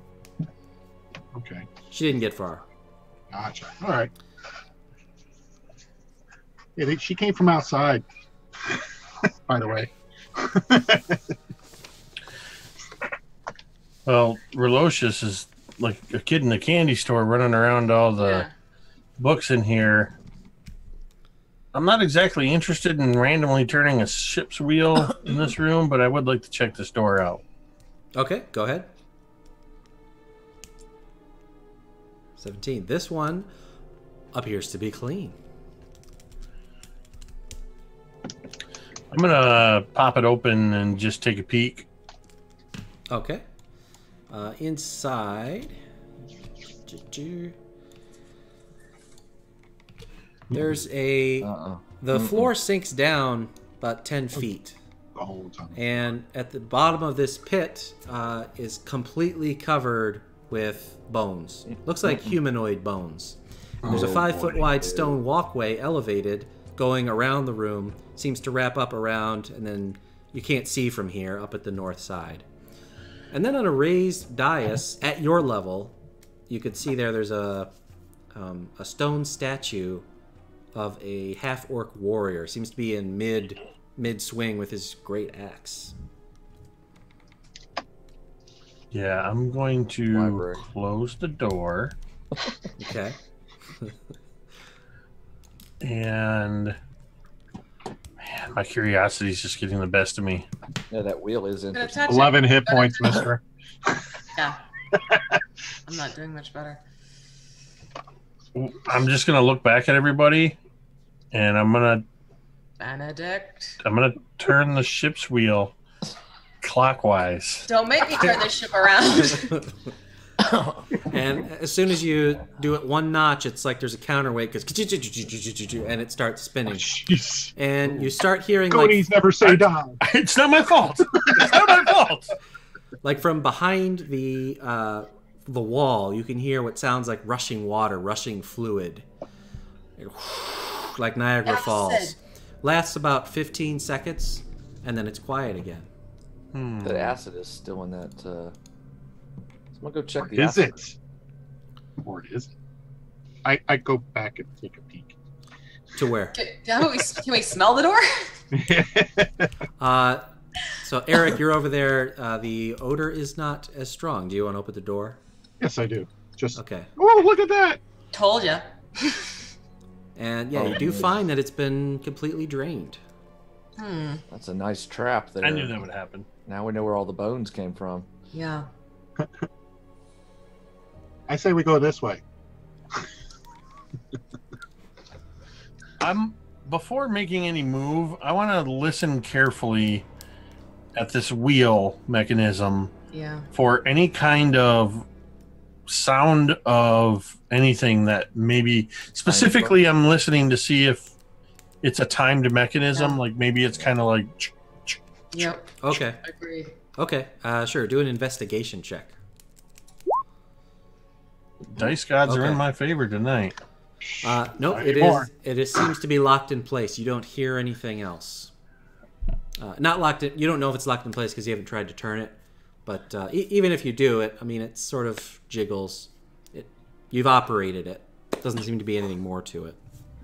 Well, Or if I you mean- turn it the other way, will it go? All go back. Right. Do we really want to try it? Yeah. I mean, we need to know if we're going to accidentally trigger this thing, right? All right. I'm of the mindset where it's like if we have to go once, do we even know it's going to do it again once we've back and forth already? Like, was this Yeah. one of those things where you have to wait a day for it to switch back over? And Right. I'm not really interested. I'm paying attention to the bookshelves. I'm gonna try. so, I'm gonna try turning it counterclockwise. All right. So Relocious, you've been looking through the books. You can do an investigation check. Well, yeah, lots of manuscripts, books, a lot of languages you don't read because again, this is who knows how old some of this stuff is. The only thing you do find is there's a scroll you do recognize, a scroll of continual flame. Oh, okay. that's cool. You also find a mirror being used as a bookend. It's got a gold frame, probably worth 25 gold. Benedict, again, you start to turn it, counterweight, click, sound of rushing water, and I've messed up my layers. But the acid goes back to the hallway. There we go. There it goes. All right. Well, I think we figured this thing out. So Do it again. Oh, and all the bones that were in this pit are gone. I don't have Gone. them. Yeah, they're gone now. Oh, room service. It's a nice little all disposal. right. All the bookshelves, I examined them all, right? Yes, Not just you that did. one. Right. All right. Not very interesting library. All right. I'm gonna turn the wheel back and forth 6 times. I'm just kidding. I'm gonna put it back, move the acid back into the bone room, since these guys seem to want to go through the mystery portal. Okay. Whoosh. What could go wrong? The acid gets pumped back in. All right. Alrighty. So this pit is like 10 feet deep, but I mean, your common adventurer's gear and stuff, you could scale if you wanted to easily. Alright. You know what? With the acid being a barrier between us and that statue, would we be willing to look around the corner? You know, unless that thing can jump over to us. I wouldn't. I don't know. I don't know. I mean, you could do it. I'm already over here. Yeah. Benedict, You really want to. Benedict, you can make a... As you tried to scale that other side, you reach the top, but find that you can't get your fingers on the ledge because there appears to be a perfectly clear panel of glass running from ceiling to floor. Oh, So it's a barrier. trick ya. So you try to go running over it or jump over it, you know, bonk. You hit the glass. Huh. None of you tried it. Huh. Oh, I'm gonna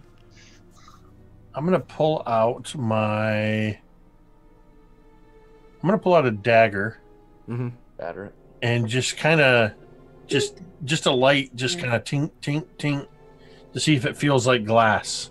It does. It feels like probably a few inches thick, but glass nonetheless. Well, I would think with my experience and expertise that I'm kind of an expert when it comes to knowing how to break glass. Mm-hmm. And Find the using my resonant point. dagger, I'm just going to kind of turn it around, concentrate the point in one of the corners, and just kind of give it a good All right. and see if it'll break. That- That's assuming, I'm kind of treating it like tempered glass here, but mhm. Benedict, I could hit it with a ray of frost, and then you could shatter it easy. Do you want to cast Ray of Frost? I'm not going to cast it with Benedict standing where he's. Yeah, no, not him right there. yeah, catch So I will shoot gladly an do arrow at what- it. Shoot an arrow at it then. Yeah, I'll cast. It's a cantrip, so yeah, I'll cast Ray of Frost. There's All right. so, yeah. Uh, Do you want me to make a ranged spell attack? I mean, it's no, it's a pane of glass.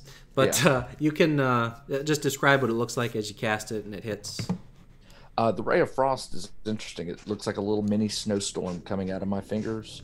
The snow spins and spins, and when it hits the glass, it completely frosts it over, and you can hear it cracking and getting the glass, freezing the glass. Somebody just needs to hit it with an arrow.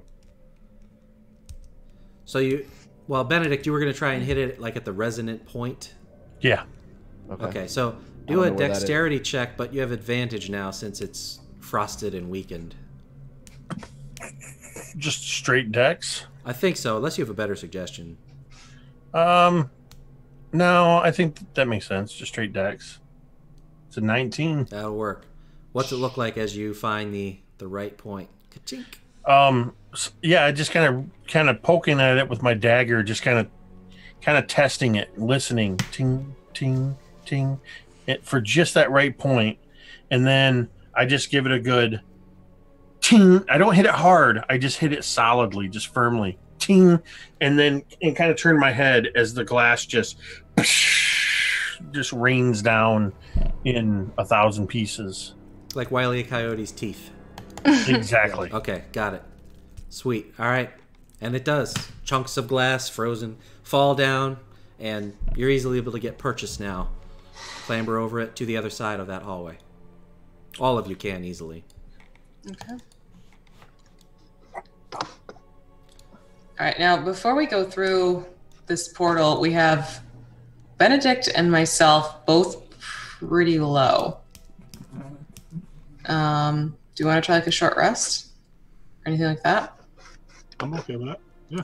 It's up to you. That's fine. I'm I'm full. looking a little rough around the edges, Yeah. kind of sweating, and I'm playing it off cool, but I'm leaning against the wall, and I could. I mean, if you guys feel like you need a rest, I'm willing to wait here with you. Well, I'm taking a rest. What's that armor doing? Okay. You doing a short rest? Short rest. Yeah, I think so. Okay. So everyone can spend, I think, as many hit dice as you want. Yeah. Yep. And then any potions or spells that you want. How do you roll again? I forget. /R space, like 1d, however many. If you click on a little die icon, the 20-sided die icon on Yeah. the left-hand side, that gives you the whole Or do that, Yeah. yeah. On the where side? Oh, okay. on the left-hand side on the map. Oh. All right, so what's the? I forgot to write it down right. What's the hit dice for a rogue? It's a D8, isn't it? Yeah, I think I'm a D10. I'm trying to remember. What are you, a fighter? Yeah, Ranger. Is it an 8 or a 10? Why don't I... I'm right here at the ranger. So a ranger is 1d10, That's what I thought. Okay. and the rogue is 1d8. So let's see. Oh, for crying out loud. Good lord. The dice don't like me.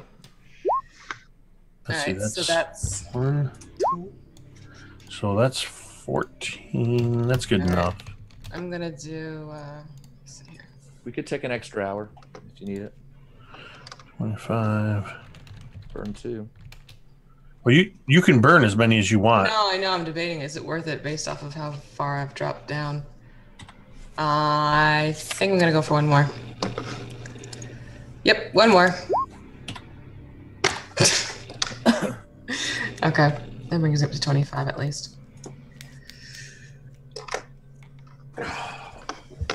Yeah, that's what I did too. I'm almost at max.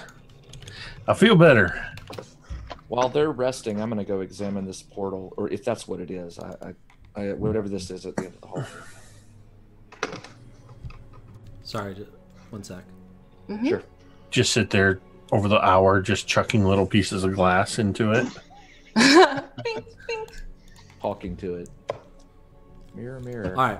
So Throw what do you the guys? mermaid chick in it. Yeah. What are you guys up to? I think Looking at the gonna go portal. examine the portal. All right. So it's a gray granite frame set into the sandstone wall, and it's just this shimmering surface swirling with blue or yellow and black eddies.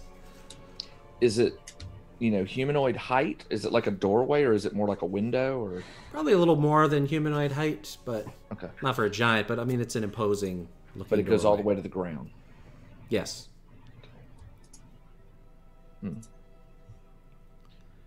Well, we go through this. We don't know where we'll be. I mean, it could be just a teleporter. It could be something.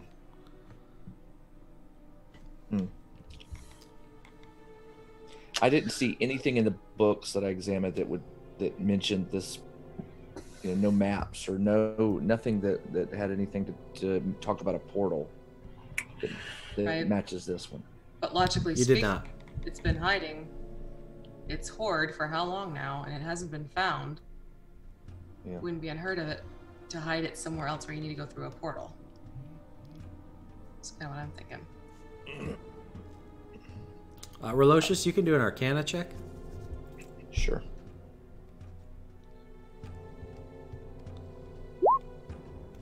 Nope. 5. Damn. Yeah. This thing is foreign to you. I'll tell you what. I have a mage hand. I have the mage hand cantrip. Okay. That mirror. Well, no. I'm gonna go back and grab one of the books off one of the shelves Mm-hmm. and come back here. Okay. And I'm gonna use the mage hand to carry the book through the portal. Okay. See what kind of reaction I get from when it goes through. All right. So this blue spectral hand appears. It's carrying the book, passes through. Very undramatic. The eddies sort of focus around it for a moment, but then it goes through and it's done. How long does that spell last? It lasts a minute, and I can control it mentally. So I want to tell it to come back if it has the ability to. Okay. It does. Oh. You feel it, and as it's coming back, you guys all start to hear some clattering on the other side. Ooh. Let's go reset the trap. Run back, run away. I tell them, I say, do y'all hear that?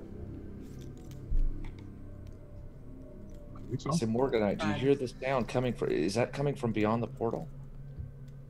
Did it feel like you were putting it through a doorway? Felt like there was nothing even there. Just like the rock you came through. It was like... Just right through and then right out. Yeah. So could this be an illusion? Why make it look like a magical portal if it's just a door? Why? People They feel normally confident. go through this. Why would that big glass wall be there? How would they get around it to begin with? You know what I'm gonna do. You're gonna go through. I'm gonna stick my head through. Mm-hmm. So, I'm gonna take a peek on the other side. Pull through. So I'm gonna take a peek through. I gotta see what's on the other side of this thing. I'm just clutching onto him like a mom with a look and he's about to bolt. I'm gonna, So all of you are conferring, having serious conversations about the course of action, and off to the side, Benedict just... pokes his head through. On the other side is a chamber that looks like this. There's a font of water set into the wall, some racks with tarps on them off to the side, and in the middle, a massive pile of bones, which has begun to clatter and start to mobilize. So only Benedict sees this? Only Benedict sees I this. pull my head immediately back in and I tell you all what I saw. What do you see? There's bones in there. There's a fountain. It's kind of a big oblong room, but the bones are starting to come together. To form something? In the way that What if- things don't normally do. And What at if that, we lure them out and we try and get back in time to fill up that thing with acid again and have the bones go in? Yes. and at that, the swirling starts to dissipate, almost like a curtain. It falls down. And on the other side, the bones have completely formed up. And you see this. Oh no. You don't see anything. Oh, here it is, yeah. Oh, jeez. Yes. Oh, That's nothing. snap. Those aren't you, obviously. This is the cover of the module. But yes, it has reformed. Massive 30-foot long, serpentine-looking thing. Oh god. Gleaming red eyes. And it says... talking as if its vocal cords were bone. It says, "Hot Challenger, where do you come from?" Just passing through. No. Seen our moonstone anywhere? You never know. I All four, right? immediately say Sembia. And it sort of whips and curls and... Sembia, many riches there. And then it starts almost as if it's like looking through you, trying to see what's on your person. And then it looks to what your hip, where the blade of the Braggart is kept. And it looks back up. The glow in its eyes gets much more intense and leaps forward at Benedict, jaws wide. This thing's greedy. Mm-hmm. Or it's his sword to begin with. Yeah. Oh boy. I do seem to recall something in the lore about this thing being greedy. All right, Benedict, your armor class? 14, 14. and that is Yeah. Lucky. And it leaps forward, but you're able to dodge, and it clatters on the wall, and some teeth fall out. But they float back up and reform, and it rears back around to you. dodge. That's right. I have All right, up next, Benedict, you are next. You want this? As I pull the sword of the Braggart out. You can have it, and I'm going to swing it at it. All right. I haven't. You said it's a -1 to. It's a Wait, no, I actually haven't used this one yet. right. What type? It's a short sword. It's a short sword, so that is a. All right, I'll have to modify the damage, but is it -1 to attack as well? Yes. All right, I'm just Attack and damage. gonna roll this then. So that would be a +4. How much is a short sword? I think it's 1d6 damage. It's 1d6. Okay. So that is a 15 to hit. That's with the modified -1.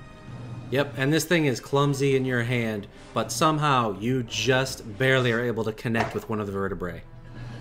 And that's going to be 1d6 plus 2 instead of 3. Mm-hmm.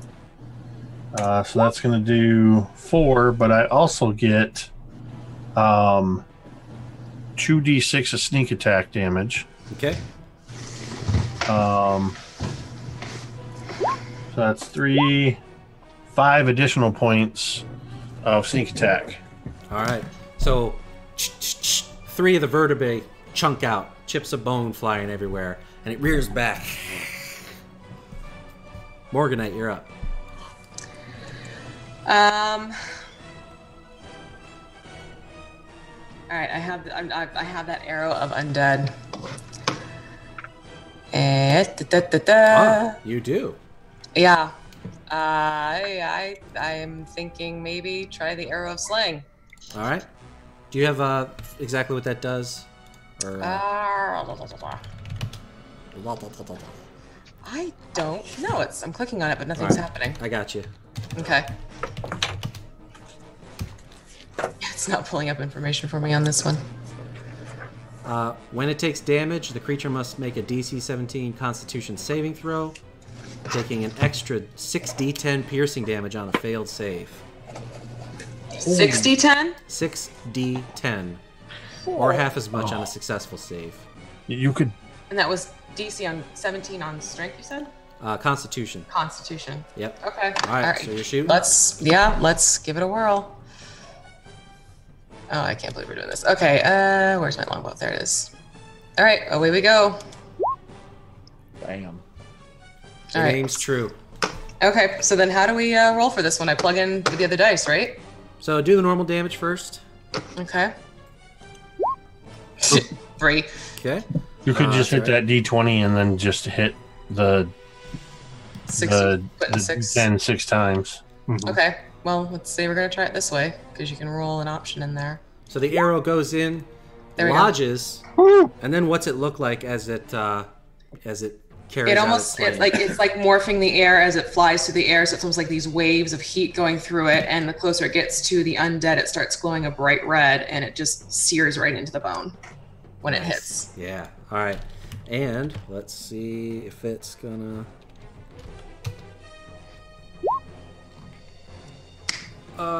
We will fudge that. It's a 16. All right. So he fails. Yep. And it rears its head all the way up to the ceiling in pain. And for the first time, you realize how truly massive this thing is. But the arrow is there pulsating, just this beacon of righteousness, if you would. Then it goes dead. The arrow, the glowing stops. The arrow of slaying having done its job. Relocious, you're next. I have another shot though. Oh, let fly. All right, second shot. It's 11. Yep, that one goes wide because as it recoiled and reached up to the ceiling, it moved too much. You missed it. Okay. All right, so the arrow of slaying is gone. Relocious. When I watched the arrow do its damage, did it give me any clue as to whether this thing might be more susceptible to fire or cold? It did not. It did not. I'm going to take a chance here and hit it with a firebolt. Okay. Let me try to... Just 1 second. Firebolt.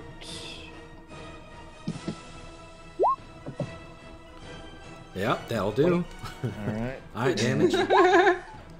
7 points of fire damage, and if it is at all flammable, it will ignite. Okay. The fire hits it in its jaw, and now it's and the red eyes falter for a moment, and it looks over. Pathetic mortals. Eric, you're next. All right, I lean right around in front of the doorway, and I place both my arms together from the elbows to the palms, and I point at the Naga, and I say, Selune, strike true. And I cast Guiding Bolt. Okay. Nice. And a golden yellow light comes out straight at it. And All right. 16. Yep. Glances it right in the jaw. Okay. Let's see here. 2. Really? That's it. Okay. 18 damage. Ugh, 18? 4d6. All right. Okay, got it. And this thing's whipping all around the room. You guys have been blasting it with all kinds of different weapons. It's moving a little slower, but now it suddenly stiffens up, and then it like the whole body starts to wave a little bit, and it's looking down directly at Eric, who just hit it with this foul radiant energy. And you recognize, Relocious, you recognize what it's casting. Horrible things that you don't understand what they are, but it just sounds profane, that it's speaking. And then it casts, we'll see. Shoot, where was it? Yeah, charm person. So, Eric, you need to make a wisdom saving throw. Okay.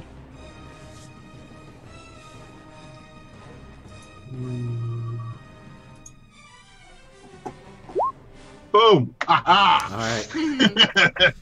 Nice try, buddy. That's it. And it's royally pissed off. Whips its tail around, shoots it down the hallway. Everyone make dexterity saving throws. With disadvantage because you're trapped in a hallway. Of course. Still a 20. 18. Eric. All right. So everyone's able to duck and dodge except Eric, who... Can I give him my point of inspiration Sure. and flavor it that as I throw myself to the ground to dodge, that I grab him and try to pull him down? Okay. All right, go ahead and... Well, I guess that gives him a 10, so I don't know if it's going to be... much better. So that would... So he rolled a 10. Well, he rolled a 3. So if you want to use rolled your a 3, inspiration... so that gives him the 10, so... Well, he can re-roll. Just right. let's let you re-roll. We'll see. 16. Ooh. All right, yep. It shoots down the hallway like a harpoon, but all of you are able to duck out of the way. Benedict helping the less dexterous Eric. That's going to bring us back to... So, Benedict, I'm going to count that as your turn because it was kind of generous. Yeah. Okay. All right, Morganite. Okay. I'm gonna go shoot him some more with some more arrows. Yep. All right, Legolas. Yay! Here we go. 18. Good. 4. Yep. All right. And then we have 11. Glances, it goes away, right? That's not gonna hit. That is correct. However, the 4, where did the arrow hit? It's lodged in one of its eye sockets now. Yes, it did. And the red in that goes out, and the red in the other one goes out, and all the bones start to just fall apart. Again, kind of like Wile E. Coyote's teeth. Is he dead, Jim? Ka-ching. Yes! All right. So now what you're faced with is this corridor off to the right, with a door in the south hall, south wall. What are those things on the left over there? Tarps. Some racks with tarps over them. Okay. With You wanna tarps look over under? You probably want to Sort of like strewn all about them in tatters. Just junk. Anything moving? Nothing is moving, no. All right. But the water, do we want to look in the water? Yeah, I'll Sure, look up yeah. there. I'm going to examine inside the pool up here. All right. Sorry, let me fix this. You don't see it. It's fairly clear. You don't see anything. You can see the bottom of the font. I wonder what the purpose of that would be. Oh, it's odd. Okay. All right. Do you want to listen at the door? I'm going to listen at the door. So that's perception, right? Yeah, perception. 23. Okay. There's a faint humming coming from inside. Mechanical, sort of. But you... 20... Natural. It was a crit, right? You feel strongly that it's nothing harmful. Okay. So I look over and I mutter, there's another mechanical thing behind this, but it doesn't sound too menacing.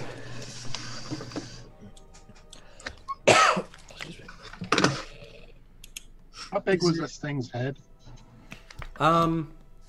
Maybe 2.5 feet across at the jaw. Too big to carry around. Yeah, that's not a prize. Probably. Damn. Okay. All right. So, Benedict, you want to check this door, make sure we're not dealing with anything jazzy? Absolutely. Okay. You opening the door? Checking it. Oh, got it. All right. So perception. 12. Okay. This one again. It looks like all the other doors you've seen in here. Not much to it. All right, I will ease it open. All right. Inside, the floor is different. It's a smooth gray granite. Hovering above a circular dais in the middle is indeed pulsating green, blue to purple to blue to purple. The third beacon of Selune. Nice. Mounted in the east wall, there's a large eldritch-looking device. Lots of pipes coming out and going into this metal circular cage. And there's a big, large button on the cage. And then in the corner, down there in the southwest, there's an orb mounted in a very ornate-looking bronze pedestal. Like a crystal ball, sort of. Smacks of don't go in there.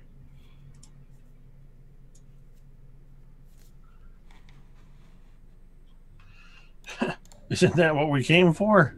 I was Yeah. gonna say that. Yeah, but you say that the thing on the east wall is definitely looks active, like it's sparkling and making noise, and There's a slight hum coming from it, maybe, okay. but there's no sparking or anything like that. How heavy was the other orb? Do we know? Like, do we have an estimate? It feels unnaturally light. You know, it looks like a tangle of wires in the form of a sphere, but it's pretty light. All right, so go, don't we have the mage hand? Right? Yes, we do. I was gonna go And- grab one of these bones and just throw it in there.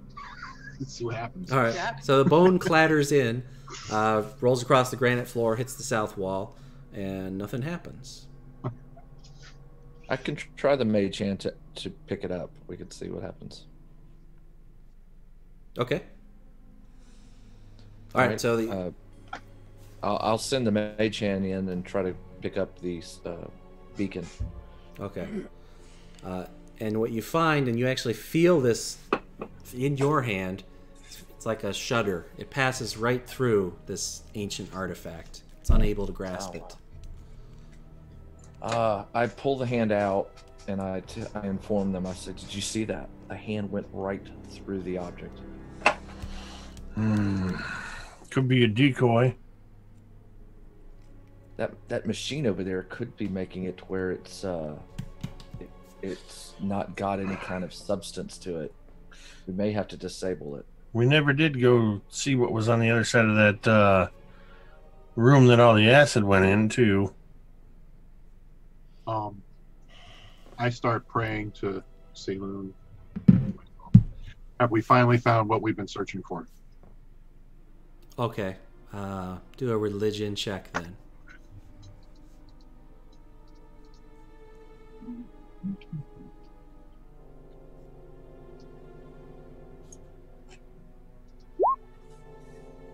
Yep. You feel a completely natural pull into this room. Oh, okay. All right, this is the real deal, I believe, guys. Go get her, Ray. Selune is telling me. All right. So I'm feeling a natural pull. I start just walking towards it. Okay. All right. And you do feel that natural pull toward the beacon. The orb also seems to like it's like it's calling to you or something like that. But other than that, you have free will and everything. It's subtle. I try to reach in and take hold of it. All right. not? Yep. Just like in the Mind Flayer's fortress, it comes free, and you're holding the third beacon in your hand. Woo-hoo. We got it. Let's get out of here. Yep. All of you feel this whispering sort of coming from the one of the other artifacts in the room. The orb or the machine? The orb, the crystal ball. Okay.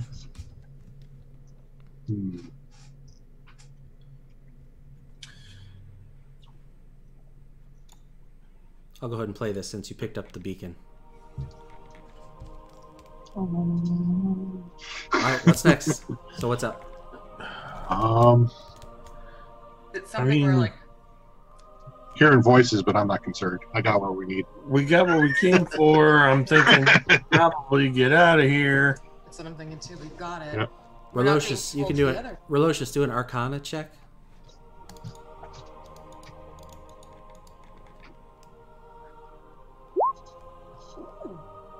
20. Yep. So you recognize that crystal ball as a scrying device. We've been spotted. No. As something that one could use for scrying. Oh. Yeah. Okay. The other way direction. I'll go scry. Take a look. I'm gonna go scry it out. I'll go scry. All right. So you're over there to shoot. Where did that go? You went over to take a look. Everyone's waiting at the doorway. When you get up close to it, clouds start to form in the crystal ball, and an image starts to appear. There's like clouds around it, but you can see it. In fact, all of you can see it. Eric, what you see is a sleeping infant in a cradle that you recognize as yourself. And above, there's Master Bevel looking down. His eyes are full of consternation. And finally, he cracks a smirk. And he takes a few steps away towards the far wall of the room, where the Speculator of Selune, your war pick that he gave you, is mounted on the wall. And he looks at it, and finally his smirk breaks into a full smile. Benedict, you see Hilda, the noble golden-haired maiden who believed you to be Jonathan the Great. She's strolling her family's manor garden, clearly pining for someone's return, waiting to take her to Baldur's Gate. Morganite, you see your mother. She's resplendent in her elaborate clothing. She is full-blooded genie. She's like metals and crystals galore, just all over. Beautiful. Skin is a pure, rich, metallic bronze. She seems lost in thought, but then looks up, and from out of frame, in walks a man to embrace her. And as he does, his face comes into view, and you clearly recognize it as General Ismar. Relocious. Relocious, you see Master Tomas looking over his shoulder nervously for a moment, and then looking down to the wooden crate that he's carrying. He looks up and hands the crate over to a Kuotoa priest, and we're done for the night. No! Oh! Wait a minute. Master So this is Tomas. Elizabeth your sister?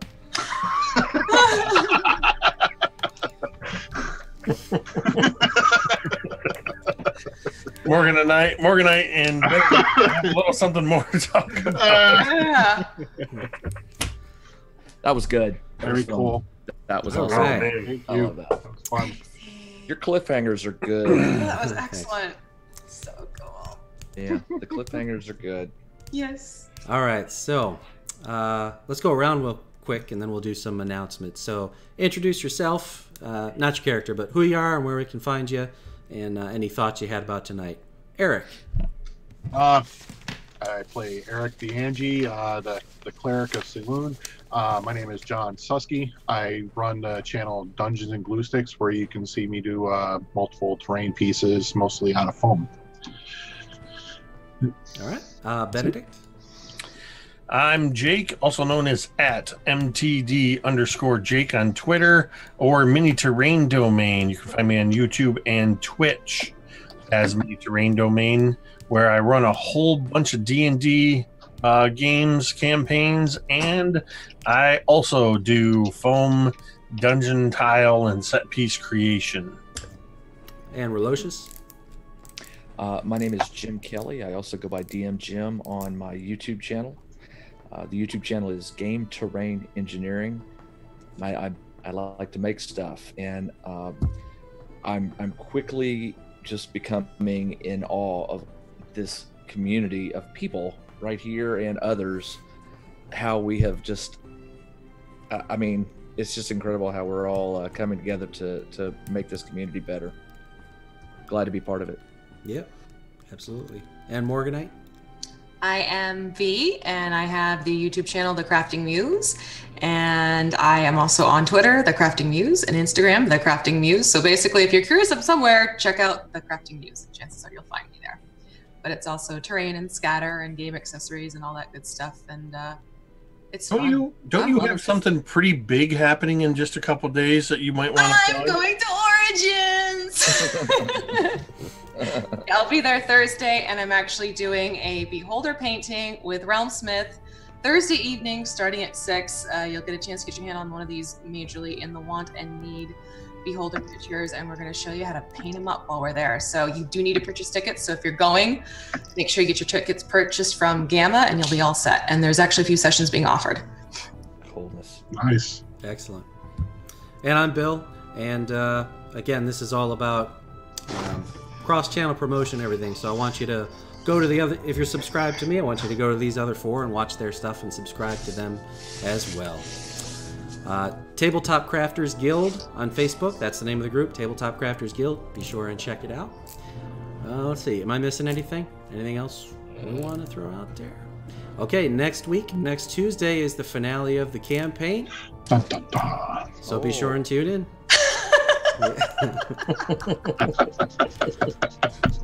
All right. Wave good night, everybody. Good night, everybody. Good night, everybody.